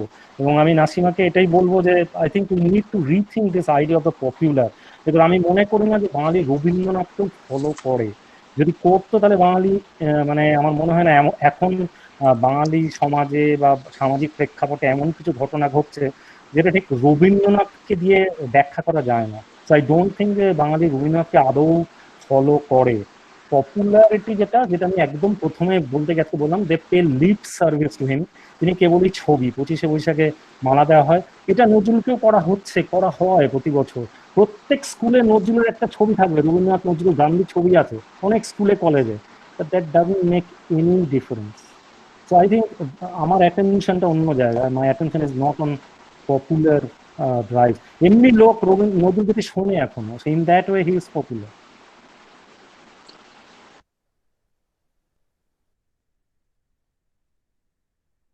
শ্রীকান্ত উপন্যাসের কথা, শরৎচন্দ্রের, সেখানে একটা জায়গায় আপনারা একটু স্মরণ করুন, বাঙালি ও মুসলমানের ফুটবল খেলা চলছে, বাঙালি ও মুসলমানের ফুটবল খেলা চলছে, বোধহয় এইরকম একটা লাইন মনে হচ্ছে। এখন ঘটনা হচ্ছে যে শরৎচন্দ্রের মতো লেখক ঔপন্যাসিকও যদি বাঙালি এবং মুসলমান, বাঙালি শব্দটিকে যদি একটা নির্দিষ্ট গণ্ডির মধ্যে আবদ্ধ রাখেন, সেটা তো কি বলবো, দুঃখের। হ্যাঁ, আমরা অন্তত এখানে একটা ধারণা নিয়ে যাওয়ার চেষ্টা করি, আমরা কিন্তু বাঙালি, আমরা ভারতীয়, আমাদের কোনো বিভাজন নেই। হ্যাঁ, ধর্ম তো আছে, আমার ধর্ম আছে, আমার বিশ্বাস আছে, আমার সংস্কার আছে, সেটা নিজস্ব থাকবে, কিন্তু সেটাই শেষ কথা নয়। আমার পরিচয় হবে আমার বাঙালি।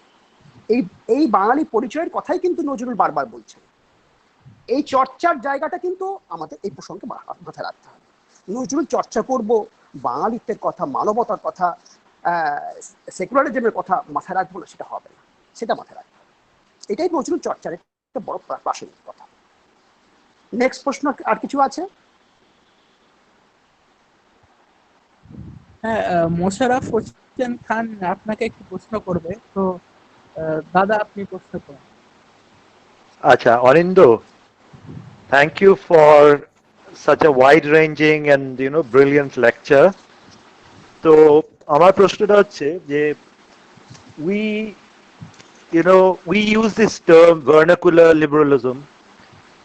লিবারালিজম মানে এটা এক ধরনের বলতে গেলে মানে অক্সিমোরনিক টার্ম হয়ে যাচ্ছে somehow.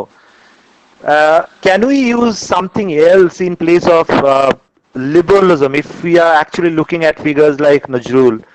Because এই যে উদারপন্থী বা লিবারালিজম এই যে কথাগুলো আমার মনে হয় these are again very constructs of Western modernity. So can we use some other term in place of vernacular liberalism? That's one question.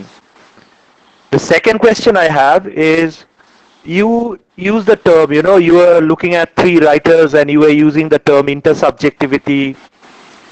I am wondering, should we use intersubjectivity or should we use something like singularity? Because in my own work on some Western philosophers, there's a lot of noise coming somehow, I don't know from where.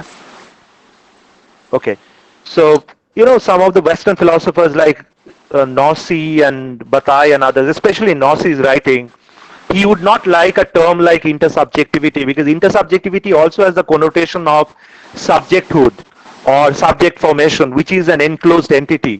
It is not about sharing of space, it's not about opening out. I think the better term for that would be singularity, that maybe these writers are talking about. The second one is more of an observation. So I have these 2 simple questions. Thank you, Musharraf. These are very good questions. আমার মনে হয় ধন্যবাদ তোমার প্রশ্ন দুটোর জন্য এবং শোনার জন্য, because you listen to it and that's why this occurred to you. প্রথম কথা হচ্ছে যে আমি একটু যে জন্য আমি নাসিমার প্রশ্নটার উত্তরটাকে আমি ইনভার্সলি দেখলাম, যে রবীন্দ্রনাথ যেমন পপুলার তেমনি নজরুল কি পপুলার। আমি যেটা বলবার চেষ্টা করলাম যে that's not the way out. তার কারণ এই পপুলার জায়গাটা দেখো, মানে দুটো জিনিস আছে। একটা তো রাজনৈতিক যে চিন্তা ভাবনার যে জগৎ, প্রকাণ্ড জগৎ, সেখানে একটা পপুলিজম নিয়ে এখন আমরা খুব কথা বলছি, যে ডেমোক্রেসিতে পপুলার মতামত, পপুলিজম, এটা এখন চলছে। তো বিরোধী যারা পক্ষে রয়েছেন তাদেরকেও পপুলিস্ট মেজাজ ভাবতে হবে, কাউন্টার পপুলিজম ভাবতে হবে। তুমি যেহেতু ওয়েস্টার্ন ফিলোসফারদের প্রসঙ্গ টানলে, সেই জন্যই বলছি যে মুভ এবং লক্ষ্মাও এটা নিয়ে প্রচুর লিখেছেন, তুমি জানো যে তারা লেফট পপুলিজমের কথা বলছেন, রাইট উইং পপুলিজমের হেজিমনির বিপক্ষে একটা কাউন্টার হেজিমনি যদি ভাবতে হয়, তাহলে একটা লেফট উইং পপুলিজমের কথা ভাবতে হবে। এবার এই জায়গাটা সমস্যা যেটা আমার মনে হয় সেটা হচ্ছে এই পপুলিজমটাকে ডিফাইন করবে কে। এবার এই শব্দগুলো একটা যদি মানে এতে আমি এটার সমস্যাটা এই কারণে হয় যে আমি একটা শব্দের এই একমাত্রিক ভাবনাতে যদি আমরা তাকে রেস্ট্রিক্ট করে দিই, তার যে ডেঞ্জারাস ফল আউটটা হচ্ছে এটা, যে সেটাই কিন্তু পরবর্তীকালে খুব অথরিটেরিয়ান ওয়েতে একমাত্রিকভাবে আমাদের উপর চাপিয়ে দেওয়া হয়। তো ওই কারণেই মানে শব্দের একটা ঘেরাটপ থেকে বেরোনোর আমি সবসময় পক্ষপাতী। এবং আমার যে কারণে মনে হয় যে মুভ যখন বলছেন লেফট লিবারালিজম বা লেফট পপুলিজম, তখন আমার জানতে ইচ্ছে করে যে ওই পপুলিজমটা তুমি ডিফাইন করবেন কি করে। উনি বলছেন যে মানুষের খাদ্য বাসস্থান সেটা নেই বলবে, লেফট তো সেটাই বরাবর বলে এসছে, কিন্তু সেখানে কোথায় গিয়ে তারা আবার পপুলিজমটাকে কি করে ডিফাইন করবে, কোথায় গিয়ে সেটা আটকে যাবে আমরা জানি না। তো এই কারণে একটা ওপেন এন্ডেডনেস থাকতে হবে। তো সেই কারণেই আমি লিবারাল শব্দটাকে খুব সচেতনভাবে, মানে ইনভার্স ওয়েতে নাসিমার প্রশ্নের সূত্র ধরে তোমার প্রশ্নটাতেও আসছি, যে রবীন্দ্রনাথ পপুলার, তাতে কি হয়েছে? আমি যদি বাঙালি পরিপ্রেক্ষিতে, প্রফেসর করিম বলুন আমরা বাঙালি, হিন্দু নয়, মুসলিম নয়, একমত। এবার আমি বলি যে রবীন্দ্রনাথ পপুলার, নজরুল নয়। রবীন্দ্রনাথ যদি পপুলার হয়ে থাকে, বাঙালি কি বৌদ্ধিক উন্নতিটা কি হয়েছে বাঙালি? আমি তো দেখতে পাচ্ছি না। মানে যেখানে when it matters, হ্যাঁ, যদি কেউ বলে যে কিছু কিছু জায়গায় এখনো এই যে লোকে বলছে যে বাংলায় এটা হচ্ছে, এটা ভাবা যায় না, এটা উত্তরপ্রদেশে হতে পারে, বাংলায় হচ্ছে, from what is it coming to? এই সারপ্রাইজটা আছে কিসের থেকে? একটা তো এখানে রবীন্দ্রনাথ, এখানে নজরুল, এখানে অন্য ভাবনা চিন্তা, এখানে একটা সিনক্রেটিক মঞ্চ, সেটা কি শুধু রবীন্দ্রনাথ এবং নজরুল তৈরি করেছেন? আমি যেটা বলবার চেষ্টা করলাম, it has a deep ontological existence, যেটা হাইলি এমবেডেড, যেটাকে বুঝতে হবে। রবীন্দ্রনাথ তো সেটা ছাড়া হতে পারতেন না হয়তো, নজরুল সেটা ছাড়া হতে পারতেন না হয়তো, এবং সেই রুটটা, সেই রুটেড নেসটাকে যদি আমরা বুঝি, সেখানেই হয়তো বাঙালির ইউনিকনেস, সেটাকেই আরো বেশি কাল্টিভেশন করার কথা বলছি। আমি জানি না সেটা আমাদের কতটা রাইট আছে, কেন সেটা নিয়ে আমরা কতটা ভাবি, আমরা তার থেকে কতটা দূরে বিরাজ করি, এগুলো সব ভাবতে হবে নতুন করে। সেই সোশ্যাল ডিসকানেক্টের জন্যই কিন্তু আজকে এই জায়গাটা হচ্ছে। এইখানে আমার প্রশ্নটা হচ্ছে এইটাই, যে আমি ইনভার্সলি যদি ভাবি যে আমি লিবারাল শব্দটার প্রতি just somebody has tarnished the use of that word, why should we be abandoning that word altogether? আর আমি এটা কেন, না না, আমি সরি টু ইন্টারাপ্ট, আমি ওইভাবে বলিনি। আমি বলতে চেয়েছি যে যদি আমরা ভার্নাকুলার একটা ট্রেডিশনকে দেখি, বিকজ প্রি কলোনিয়াল টাইমে যদি আমরা যাই, তাহলে কি is there any other term that we could draw from pre-colonial times, probably, going back to our own Indian traditions, which could probably be better suited to express the kind of liberalism that we see in Nazrul. In that sense, why do we have to necessarily, like I give you another example. We use the term syncretism all the time. In fact, Gandhi was very fond of syncretism, religious syncretism. But Gyan Prakash says that it's not at all a very Indian term. It is a term which was actually given by colonial sociology to Indians. So even in that sense, syncretism is not something that we invented as a term. So likewise, I'm saying, is there anything that we can probably, I don't want to get caught up with the term liberalism as such, I have no issues, but I'm just wondering if there is any other, conceptual category from the pre-colonial times that we could draw on to think about this. That was my question. আমি একটু বলছি অনিন্দবাবু, হ্যাঁ বলুন। আমি একটু বলছি, আমি এটা কিন্তু চেয়ার থেকে বলছি না, আমি জাস্ট আমাদের আলোচনা হচ্ছে, আলোচনা থেকে বেরিয়ে আসছি। আমরা যে ভার্নাকুলার লিবারালিজমের কথা বলে থাকি, সেই লিবারালিজমের দৃষ্টিকোণ থেকে বিচার করতেই পারি, কিন্তু আমরা যদি তার এক লহমায় সমস্ত তার জীবন সাহিত্য কৃতিকে দেখবার চেষ্টা করি, সেখানে কিন্তু বড় কথাই কিন্তু মানবতাবাদ, হিউম্যানিজম, যে কথা আপনি বারবার বলছেন।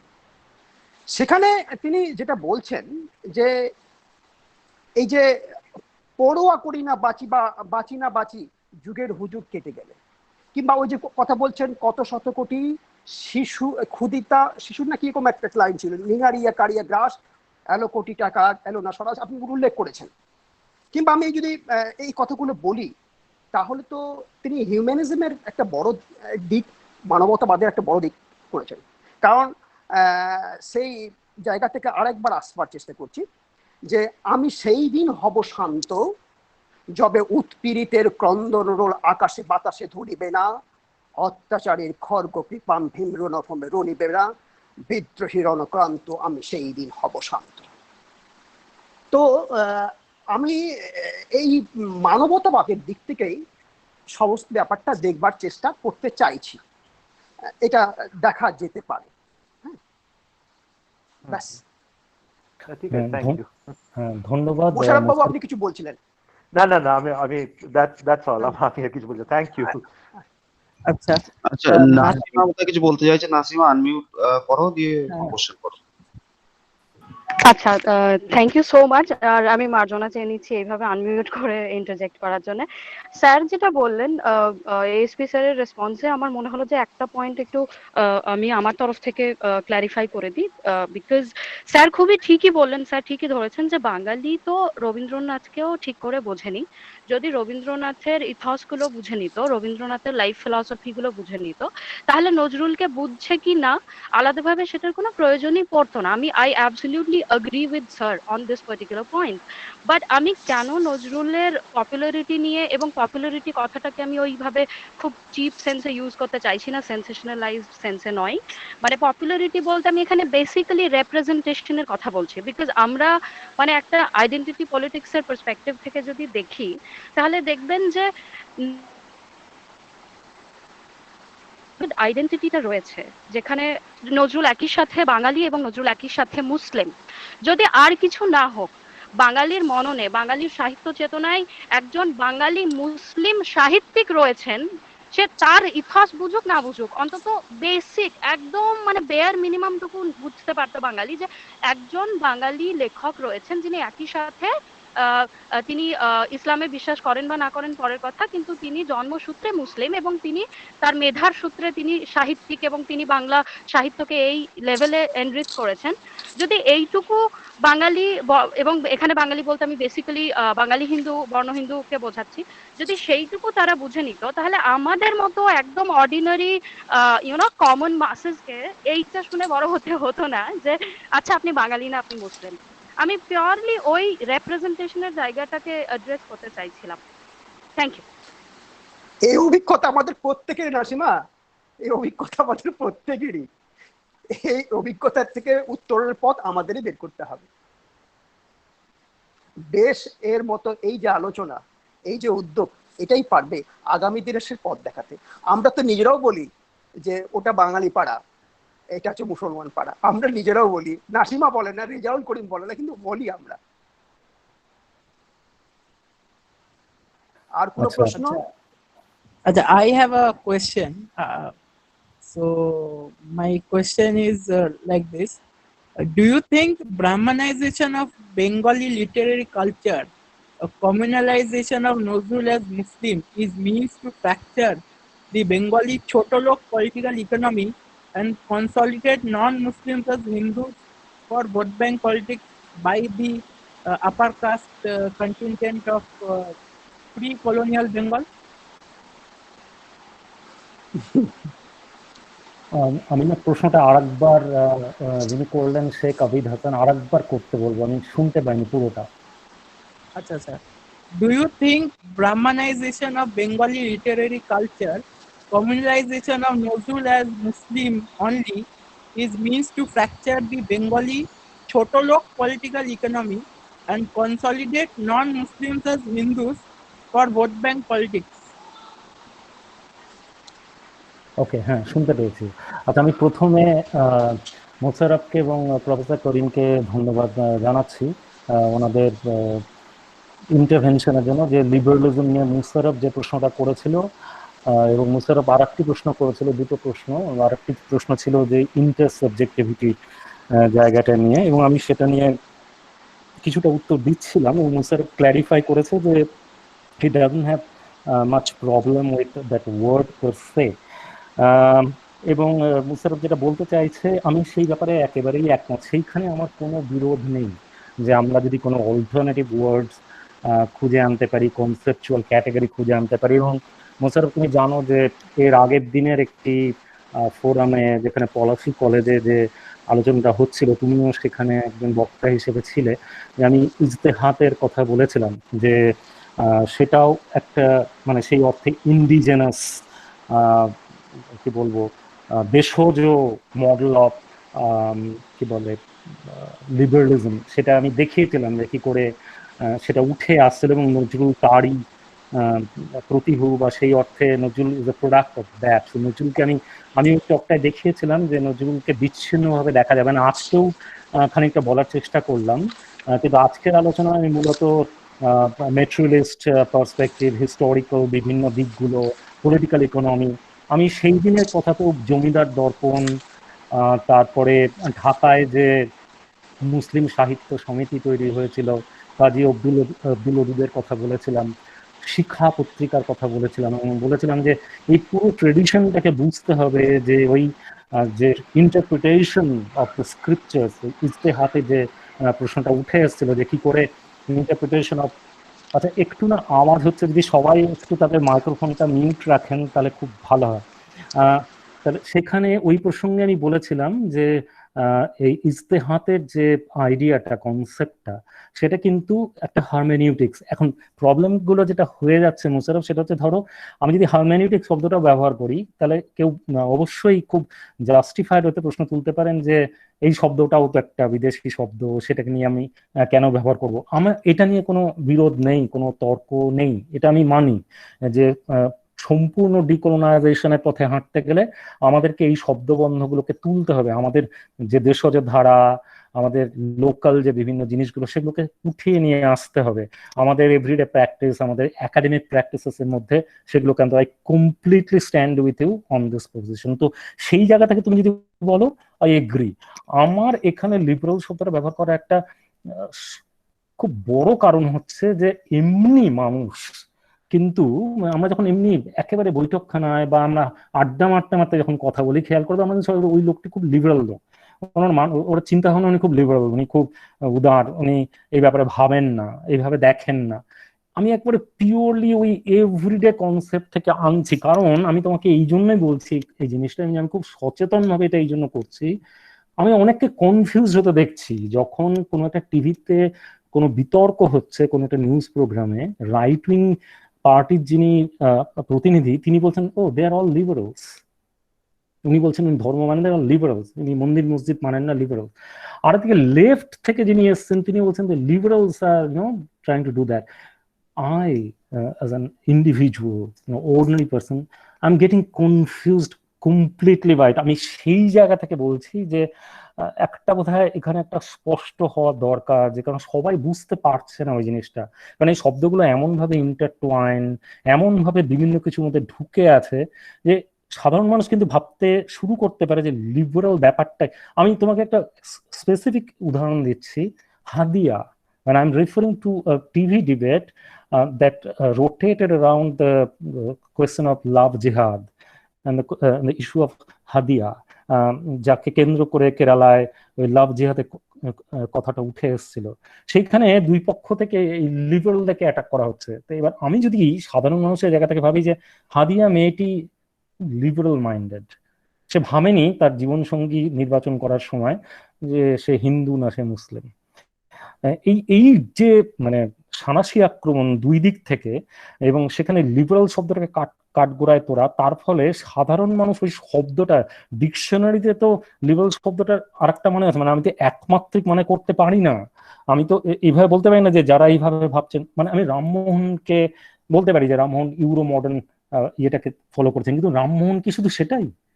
আমি এই জায়গা থেকে ভাবতে চাইছি যে উদার মনস্কতা, এই যে শব্দটা বাংলাতেও তো রয়েছে, তাহলে উদার মনস্কতা যদি তুমি বলো যে উদার শব্দটাকে আনো, I have nothing against it, আমার কোনো সমস্যা নেই।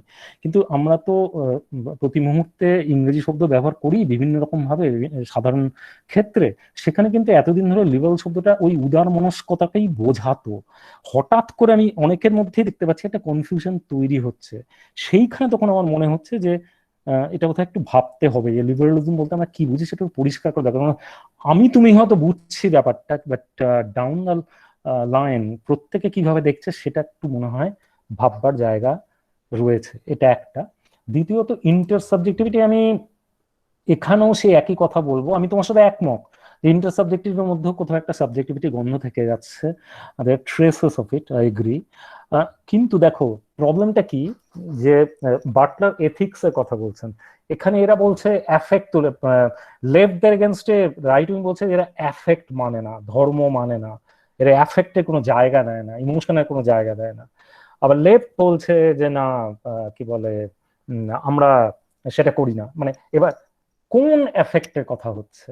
যদি এফেক্ট বলতে যদি আমি বুঝি যে ওটাকে ভেঙে দাও, ওখানে এটা বানাও, এটা তো একটা এফেক্ট। তারা বলবে এই যে এফেক্টে এত কোটি হিন্দুর এই এফেক্ট থেকে এই কথাটা আসছে, এই ইমোশন থেকে কথাটা আসছে। খুব মানে খুব গোলমেল এই জায়গাগুলো। যখন কেউ বলছে যে we have to bring back emotion, the question of emotion, the question of collective emotion, তখন কিন্তু এখানেও একটা প্রবলেম তৈরি হওয়ার জায়গা। আমি তুমি খেয়াল করে দেখো যে আমি পলাশি টকটা, পলাশি কলেজের টকের দিন ওই কথাটা বলেছিলাম যে তালাল আসাদ এবং সাবা মেহমুদ ওই বইটাতে বলছেন যে ইজ ক্রিটিক সেকুলার, সেখানে তারা বলছেন যে আমাদেরকে ভাবতে হবে about the emotion of the other. I completely agree with that. কিন্তু সেই একই লজিক মেজরিটেরিয়ান গ্রুপ বলবে যে মেজরিটেরিয়ান লোকেরা মনে করছে যে ওখানে এটাই হওয়া উচিত, ওই স্ট্রাকচারটা ছিল ডিসপিউটেড স্ট্রাকচার। সেই ইমোশনটাকে তখন আমরা কি করে জাস্টিফাই করবো? কাজে এইখানে বাটলারের এফেক্ট অফ এথিক্স বা এথিক্যাল এফেক্টের কথাটা আমার কাছে বেশি গুরুত্বপূর্ণ মনে হচ্ছে। কারণ ইমোশন অনেক রকমের, ইমোশনের অনেক ক্যাটেগরিজ, অনেক মাল্টি লেয়ার, অনেক গন্ডগোলের ইমোশনও রয়েছে। কাজে সেখানেও আমাদের খুব পরিষ্কার হতে হবে যে when we say that we have to include and accommodate the question of emotion and affect, I agree, but then which one? Because that can be hijacked and appropriated by various groups. তো ইন্টারসাবজেক্টিভিটির কথা যখন Butler বলছেন তখন কিন্তু ওখানে উনি অ্যাফেক্টের এবং এথিক্সের কথাটা আনছেন, যে ভালনারেবিলিটির জায়গাটা আনছেন, প্রিক্যারিটির জায়গাটা আনছেন। উনি বলছেন ওই প্রিক্যারিয়াস সাবজেক্টের জায়গার সাথে আমার সাবজেক্টিভিটিকে, অর্থাৎ ওই যে লাইনগুলো আমি বলছিলাম যে I am I when I am you, বা I am you when I am I, পল সিলানের কথা বলছিলাম, এই প্রসঙ্গে ইন্টারসাবজেক্টিভ। মানে আমি তো পুরোপুরি, তাহলে দেখো মানে একদিকে হচ্ছে আমি পুরোপুরি নিজেকে নিগেট করে দেওয়া, সেটাও কতটা বাস্তবায়িত আমি জানি না, সেটাও হয়তো অলিক। এখানেও হয়তো আরো বেশি আলোচনা হওয়া দরকার, অনেক বেশি বেশি করে আমাদের আলোচনা হওয়া দরকার। আমি তোমার যে মূল জায়গাটা সেটা আমি একমত, তোমার সাথে আমি একমত যে সাবজেক্টের ওই ছায়াটা যদি থাকে, ওই কজিটো যদি থাকে, ওই দাপট যদি থাকে, যেটাকে বাটলার বলছেন ইগোইজম, যেটা থেকে আমাদের বেরোতে হবে, নিগেট করতে হবে, সেই জায়গাটা আমি তোমার সাথে একমত। কিন্তু মানে আমি সাবজেক্টের আবারও সেই একই জায়গায় আসবো যে সাবজেক্টের শুধু একমাত্রিক কি একটা মানে করব? সাবজেক্টের মধ্যে ইন্টারসাবজেক্টিভিটি বলতে গিয়ে বাটলার কিন্তু বলছেন আনসার্টেনটির কথা, উনি বারবার বলছেন আনকন্ডিশনালিটির কথা। তাহলে এই আনসার্টেনটি এবং আনকন্ডিশনালিটি জায়গাটা খুব গুরুত্বপূর্ণ, তার কারণ যখনই মেজরিটি মাইনরিটির সংঘাতটা আসছে তখন কিন্তু এই আনকন্ডিশনালিটি, এই আনসার্টেনটি, এই নন ক্যালকুলাস, এই এথিক্সের কথাই কিন্তু আসছে।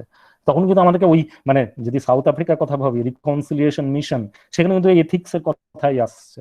আবার তেমনি যদি আমরা মানে ওই প্রফেটের যে কার্টুনটাকে ঘিরে ডেনমার্কে যে প্রবলেমটা হয়েছিল, যেটা সাবা মাহমুদ এবং তালাল আসাদ তুলছেন এবং জুডিথ বাটলারও আনছেন, সেখানেও কিন্তু এই এথিক্স এর কথাই আসছে। অর্থাৎ যদি আমি এথিক্স কে ভাবি, তাহলে একজন ব্যক্তি না, আমি একজন ব্যক্তি, তখন আমি ওই এথিক্সটাকে কাল্টিভেট করবো কিভাবে, পথটা কোথায়? আমাকে সম্পূর্ণ নিগেট করে এটা আমি জানি না how feasible it is.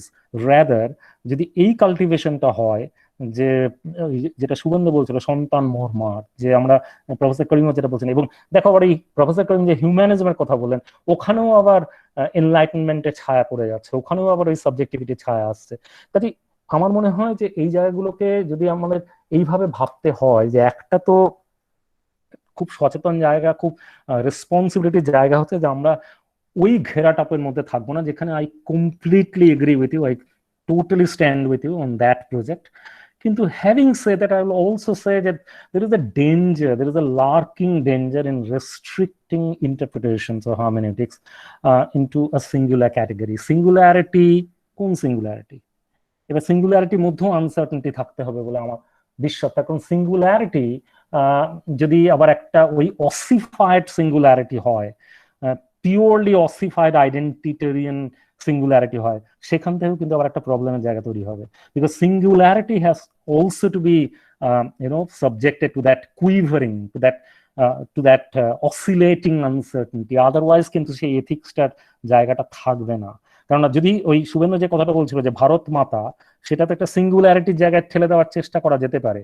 সেখানে যদি কোন মাতা বলতে আমি কি, সেটা যদি একটা সিঙ্গুলার ডেফিনেশনে না বাঁধি, ওই কুইভারিংটা যদি থাকে, তবেই কিন্তু ওই ওপেন এন্ডেডনেসটা থাকবে। তা না হলে কিন্তু সেটা ওই ভারত মাতাতেই থামিয়ে দেওয়া হবে। তো সেইখানে আমার মনে হয় তোমার সাথে আমি এগ্রি করেও বলবো যে ল্যাঙ্গুয়েজের ক্ষেত্রে আমার মনে হয় আমাদের ওই ওপেনিংটা, ওই আনসার্টেনটিটা দরকার। তা না হলে কিন্তু আবার ল্যাঙ্গুয়েজের সেই একমাত্রিকতা যদি আমরা বেঁধে ফেলি, কোথাও একটা প্রবলেম হতে পারে। I hope I could do justice to না না না, ঠিক আছে, thank you very much for explaining. আমি ওই সরি, আমি একটু টাইম নিয়ে নিলাম। আমি ওই জায়গাটাই বলছিলাম যে বাটলার যেটা বলছে, তোমার প্রিকেরিটি ইজ দ্য অ্যাকচুয়ালি দ্য, বলতে গেলে দ্য মেইন সেন্ট্রাল কনসেপ্ট এখানে। প্রিকেরিটি যদি না থাকে সাবজেক্টের, then you cannot have singularity. But only intersubjective is not something that Butler is getting at. Ethics is based on precarity. যে আমাদের সবার লাইফ যদি একইভাবে precarious হয়, only then we can get out of our the subjective bind. That's the point she is also making, right? So in that sense, that precarious subject can only be a singularity. Otherwise, it's not possible. We have to be precarious. If I feel I'm a majoritarian, I come from the majority community and everything is safe around me, then my life is not precarious. Then I cannot ever identify with the minority, with oppressed people anywhere in the globe for that matter. So that precarity is central to our understanding of intersubjectivity or singularity, whatever you say. Yeah, thank you very much, Anindo. Thank you for explaining this. Thank you Musharraf, exactly ওই পয়েন্টটাই একদম প্রথম থেকে বলা, যে প্রিক্যারিটি, আমি এই টার্মগুলো যেন বারবার আনছিলাম শেষের দিকে, ইনজুরেবিলিটি, ভালনারেবিলিটি। এবার প্রবলেমটা দেখো, যিনি মেজরিটি গ্রুপে রয়েছেন তিনি তো প্রিক্যারিয়াস হবেন না এই মেজরিটি কন্ডিশনে থাকলে। তাহলে সেখানে ওই প্রিক্যারিটি সেন্সটা আনতে গেলে তাকে ওই আনসার্টেনটি জিনিসটাকে কাল্টিভেট করতে হবে। So that's my point, so that's exactly the point. এবং যেটা সম্ভব এই লিটারারি ডিসকাশন, এই লিটারারি কাল্টিভেশন, যেখানে এই প্রবলেমেটাইজেশন গুলো আসছে, যেখানে এই প্রসঙ্গগুলো উঠে আসবে, যাচ্ছে ভারত মাতা বলতে কি, যে প্রশ্নটা শুভেন্দু তুলো, যত বেশি এই আনসার্টেনিটি, যত বেশি এই কি বলে প্রবলেম, তুমি যেটা বলতে চাইছো আমি কমপ্লিটলি এগ্রি, যে এই প্রিকারিটিটা তো যদি আমি গ্রুপ ভিত্তিক ভাবি, যদি আমি কন্ডিশন ভিত্তিক ভাবি, তাহলে একটা গ্রুপ সবসময় নন প্রিক্যারিয়াস থাকবে as oppose to the dominated precarious group. তাহলে সেখানে ওয়ে আউটটা কোথায়? ওয়ে আউটটা হচ্ছে that ethics, that ethical practice. সেই এথিক্যাল প্র্যাকটিসটাই আজকের যে আলোচনা, তার যে লার্জার প্রেক্ষাপট, নাসিমাও যে প্রশ্ন করছে বা হাসান যে প্রশ্নটা করছিল, সব প্রশ্নই তো একটা জায়গাতেই আমরা ইঙ্গিত করছি যে এথিক্সের জায়গাটা, এটা কেন হচ্ছে, এটা কেন হয় না, এই এথিক্সের জায়গাটা দিয়ে আসছে। সেখানে কিন্তু তার দায় নেই যে বুঝতেই পারছে না যে এখানে আমার কি প্রবলেম। সেটা হচ্ছে আমি তো দারুণ, আমি তো ভারত মাতা জয়গান করছি, আমি তো খুব ভারত প্রেমী, আমি খুব একটা ন্যাশনালিস্ট, খুব পেট্রিয়টিক ইন্ডিভিজুয়াল। এই পেট্রিয়টিজমের মডেলটাকে যদি আমি একটা আনসার্টেনটির দিকে এবং আনকন্ডিশনালিটির দিকে না ঠেলে দিই, এবং সেটা তখনই আসবে যখন এই প্র্যাকটিসটাকে আমরা প্রতিনিয়ত করে যেতে পারবো। এবং সেই প্র্যাকটিসের জায়গা থেকে আমি বলছি যে দেখো, পেট্রিয়টিক সে শব্দটাও তাহলে কি, সেটাকেও ভাবতে হবে। প্রত্যেকটা শব্দের ক্ষেত্রে, মানে all this words are multi layered, highly loaded, ideologically inscribed, তুমি সব জানো, I don't have to say that. সেইখানেই এই জায়গাটা আসছে, যেটা আমরা কি করে তাহলে এটাকে আবার একটা অন্য দিকে ঠেলতে পারি, কনস্ট্যান্ট এই আনকন্ডিশনাল একটা অসিলেশনের দিকে ঠেলতে পারি, যেখানে এই আলোচনাটা যাতে চলতে থাকে। এখানে একটা প্রসঙ্গ আমার মনে পড়ছে যে এঞ্জেলা মার্কেল 2015-তে সিরিয়া যুদ্ধের পর রিফিউজিরা এসেছিল। আমরা সবাই জানি যে জার্মানি রিফিউজিদেরকে তুলনামূলকভাবে ইউরোপের অন্যান্য দেশের তুলনায় ট্রিটমেন্ট ভালো দিয়েছে। তার একটা হিস্ট্রি আছে যে 2015-তে তিনি একটি স্কুলে, রিফিউজিদের স্কুলে বক্তৃতা দিচ্ছিলেন যে তোমরা সবাই এখানে পড়ো ভালো, ইত্যাদি ইত্যাদি। সেইখানে প্যালেস্টাইনের একটি মেয়ে, সে উঠে দাঁড়িয়ে বলেছিল যে আমার বাবা এবং মাকে বলা হয়েছে যে আর 2 মাস পরে বেরিয়ে যেতে হবে, তো আমি পড়তে চাই এখানে, আমি থাকতে চাই। তিনি যখন বক্তৃতা দিচ্ছিলেন তখন মাঝখানে মেয়েটি উঠে দাঁড়িয়ে কথাটা বলেছিল যে আপনি বলছেন যে এই পলিসিটা চেঞ্জ হচ্ছে, তাহলে আমি কি করবো, আমি পড়তে চাই। তো মার্কেল মাঝখানে থামিয়ে গিয়ে মেয়েটি মাথায় হাত দিয়ে বলেছিল যে দেখো, কিন্তু তোমার মতো আরো অনেক হাজার হাজার আছে এখানে, আমি কি করে করবো, we have limitations to that, আমি রিয়েলি সরি ফর ইট। এবং তারপরে বক্তৃতাটা হয়ে যাওয়ার পর আমরা সবাই জানি যে তারপরে Markle adopted a new policy towards refugees and she had to pay a big political price for it. German neofascist বিভিন্ন দল সেটাকে ভীষণ রকমভাবে অ্যাটাক করেছিল। কিন্তু এইখানটাতেই এই আনসার্টেনিটির কথাটা বলছি আমরা, এইখানেই আনকন্ডিশনালিটির কথা বলছি, যেটা নিউ লিবারাল পলিসি ওই ক্যালকুলাসের দিকে ঠেলে দিচ্ছে, যে যেটা ট্রাম্প বা অন্যান্যরা নিচ্ছে না, হবে না, এনআরসি ইত্যাদি ইত্যাদি, ক্যালকুলেশন, যে আমার এতটা নাহলে পারবো না। এই ক্যালকুলেশনের বাইরে যে এথিক্সটা, সেটাই তো ethics of the towards the precarious, ওই যে বাচ্চা মেয়েটি তো precarious, সেখানে মার্কেল তো not precarious, Markle is not in a precarious condition. So this what should I say, this expansion of the non-precarious towards precarity is possible only through this practice of the ethical.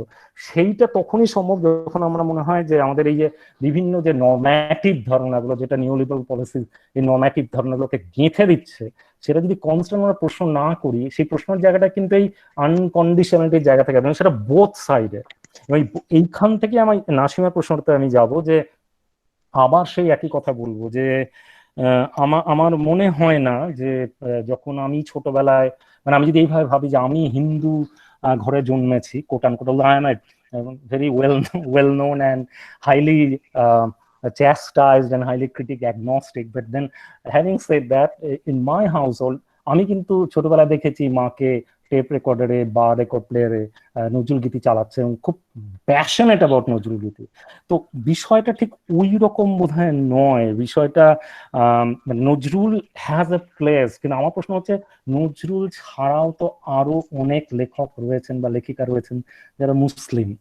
ব্যাপারটা ঠিক Nazrul versus Rabindranath নয়, নজরুলকে recognition দিলেও বোধহয় সেভাবে হতো না। এবং আমি জানি না, this is my speculation only, যে had Nazrul not married Promila, had he not been very vocal against both Hindu fundamentalists and Muslim fundamentalists, নজরুলকে কতটা কিভাবে গ্রহণ করতো আমার সন্দেহ আছে। কাজে নাসিমা যে জায়গা থেকে বলছো, ওই আইডেন্টিটি পলিটিক্সের জায়গা থেকে আসলে ওই ক্যাম্প ডিভিশনটা সবসময় থাকবে, তার কারণ তাহলে আরো বেশি ডিপেন্ড হবে হয়তো। যদি সেইটাকে ভাঙতে হয় তাহলে আমার মনে হয় আরো লার্জার কোয়েশ্চেনে যেতে হবে, আরো বেশি বেশি করে, যেটা মুসারফের প্রশ্ন থেকে উঠে আসলো, যে আরো বেশি বেশি করে প্রতিনিয়ত এই আলোচনাটা করতে হবে যেগুলো খুব নর্ম্যাটিভ ওয়েতে থেমে আছে। কারণ আমি স্কুলে কোনো শিক্ষককে এইভাবে নজরুলকে বা রবীন্দ্রনাথকে আলোচনা করতে দেখিনি। আমরা অনেক বড় হয়ে এদের এই ডিপার ইমপ্লিকেশনস গুলোতে যাচ্ছি। আমি ছোট থেকে as a school boy, as a college student, as a university student, আমি কিন্তু কোথাও দেখিনি নতুন ভাবে ভাবার জায়গাটা, নতুন ভাবে ভাবার প্রয়াসটা। ওই 25শে বৈশাখে মালা দেওয়া, কয়েকটা বক্তৃতা দেওয়া, তার বাইরে আমি এভরিডে প্র্যাকটিসে দেখিনি তাদের জীবন ভাবনা বা জীবন দর্শনকে রিফ্লেক্ট করা। কাজে আমার মনে হয় the larger question is that, not giving a place to, কারণ ওটা তখনই আসবে যখন ইন আওয়ার এভরিডে ইন্টারাকশন আমরা ওটাকে রিফ্লেক্ট করতে পারবো, মানে ইমপ্লিমেন্ট করতে পারবো। And I think that also answers the question যেটা বোধহয় হাসান, আমি নামটা ভুলে গেছি, সরি ফর ইট, করেছিলেন, যে এটা কি ওই পলিটিক্স বর্ণ হিন্দু। দেখুন, এটার একটা, আমি যেটা বললাম, এটা একটা লার্জ হিস্ট্রি আছে। এই হিস্ট্রিটাকে নিয়ে আমার মনে হয় আরো বেশি বেশি করে আমাদের প্রত্যেকের পড়াশোনা করা দরকার, ভাবা দরকার, আরো বেশি বেশি করে আলোচনা হওয়া দরকার, যে কেন হয়েছিল। এর একটা জিনোলজিক্যাল রুট আছে, এই রুটটাকে বুঝতে হবে, সেটা কি করে প্লে আউট করলো, তারপরে আরো কি করে ফার্দার কনসলিডেটেড হলো, আরো কিভাবে ছড়িয়ে গেল সমস্ত স্তরে, শিক্ষা, সাহিত্য, রাজনীতি, সমাজ, সব ক্ষেত্রে এটা বহু বছর ধরে অনুশীলন হয়েছে। এবং আমার মনে হয় 75 বছর সেভাবে ভাবলে যদি আমি ইউরোপিয়ান ইতিহাসের প্রেক্ষাপটে ধরি না, খুব একটা বড় সময় নয়। I don't think we have enough reason to lose hope, কারণ ইউরোপে প্রচন্ড রক্তাক্ত ইতিহাস আছে। আস্তে আস্তে তারা ভাবনা চিন্তা করে অনেক রকমের আলাপ আলোচনার মধ্যে দিয়ে, ঘাত প্রতিঘাতের মধ্যে দিয়ে এগিয়ে গেছে। এখন সময় আমাদের to talk more about it, যারও কি করে আমরা সেই দিকে যেতে পারি, ইনস্টেড অফ জাস্ট সেইং যে এই জন্যই শুধু হয়েছে, মানে এই একটা দুটো কারণে না, নজরুলকে এটা করেছে বলে ছোট লোকের সাহিত্য বা মেইন স্ট্রিম সাহিত্য সেই জন্য হয়ে গেছে। আপনি খেয়াল করে দেখুন যে শক্তি শুনে, এটা নিয়ে সুমন চট্টোপাধ্যায়ের গান আছে, যে সুনীল চাটুর্যের সরি সুনীল গাঙ্গুলির দিস্তে দিস্তে লেখা কত কবি মরে গেল চুপি চুপি একা একা আমাদেরই জন্য। সো ফরগেট অ্যাবাউট হিন্দু মুসলিম, মানে উইদিন দ্য মেইন স্ট্রিম অনেক লেখক লেখিকা আছে যারা যারা কিন্তু জানে না। কাজে আলোচনাটা অনেক ব্রডার স্পেকট্রামে হওয়া দরকার। Thank you. যাক, এতগুলো প্রশ্ন উঠছে। আসলে 19 শতকের রেনেসাঁস যদি ধর্ম নিরপেক্ষ হতে পারত, যদি তা সাম্প্রদায়িকতার চোরাগুলিতে পথ না হারাতো, তাহলে হয়তো বাঙালি জাতিসত্তা খণ্ডিত হতো না, বাঙালি ঐতিহ্য চেতনা বিখণ্ডিত হতো না। নজরুল বাঙালি জাতিসত্তার বিকৃতি সংশোধনের সাধনা নিজেকে উৎসর্গ করেছিলেন। বেশ, Bengal academy for social empowerment সেই বিশেষ দিকটি আলোচনার সুযোগ করে দিয়েছে। অনেক প্রশ্ন এসেছে, প্রশ্নগুলো শেষ পর্যন্ত উত্তর খুঁজবো আমরা, উত্তর নিশ্চয়ই খুঁজে পাবো। নজরুল যে স্বপ্ন দেখেছিলেন অখণ্ডিত বাংলার, অখণ্ডিত বাঙালিত্বের, সেই দিকটি পুনরায় আমাদের মধ্যে সঞ্চারিত হোক। কাটা তার ভেঙে যাক, দুই বাংলা এক হোক, অন্তত মননে, সৃজনে, চিন্তা চেতনায়, এই আশা রেখেই আজকের আর কিছু কি বলবেন আপনারা দেশ থেকে কারা আছেন? তাহলে এখানেই সমাপ্তি ঘোষণা করা যায়। আপনারা একটা বলুন। Good evening, Assalamu alaikum, namaskar. So I am Mahmudul Hasan Dhabok. On behalf of BASE, I feel honored to deliver the vote of thanks. এটা বলতেই হয় আজকে লেকচারটা অনেক প্রায় 2.5 ঘন্টার উপর হয়ে গেছে। অনেক ভালো ডিসকাশন, এক্সেলেন্ট ডিসকাশন। তো আমি একটু বসে আজকে লেকচার শুনতে আর ভাবছিলাম যে রিসেন্টলি আমাদের যে পলিটিক্যাল সোশ্যাল যে টার্মোয়েল সৃষ্টি হয়েছে, একটা ভীষণ পরিমাণে সোসাইটির সিএ এনআরসি মুভমেন্টের যখন ঝাঁপিয়ে পড়েছে, তখন নজরুলের যে জিল, তার রিভলিউশনারি যে স্পিরিট, সেটা মানুষের মধ্যে দেখা গেছে। নতুন করে ন্যাশনালিজম, দেশপ্রেম, সেই বিষয়গুলো আবার নতুন করে উঠে এসেছে। অথরিটিকে চ্যালেঞ্জ করার যে ক্ষমতা নজরুলের মধ্যে দেখা গেছে, সেগুলো আবার আমরা দেখতে পেয়েছি। So, first of all, my sincere gratitude goes to Professor Anindya, Sekhar, Purakayastha, Professor Department of English, Kazi Nazrul University, for this deep, insightful, and enlightening and fascinating lecture. So, thank you, sir. My heartfelt thanks goes to Professor Mir Rezaul Karim, Professor, Department of Bengali, Alia University, for chairing today's session. BASE is indeed honored to have both of you here for the program. Thank you, sir. My sincere thanks goes to BASE President, Vice President, GS, and all other EC members for their continuous support. Last but not the least, my sincere thanks goes to our esteemed audience. They are the main part of the lecture. So thank you all. So এখানেই আজকে session শেষ করছি। ধন্যবাদ। আমাদের আগামীকালকে lecture আছে একই সময়, সেম টাইম। ধন্যবাদ। Thank you and good night সবাইকে। শুভরাত্রি। মোনালিসা।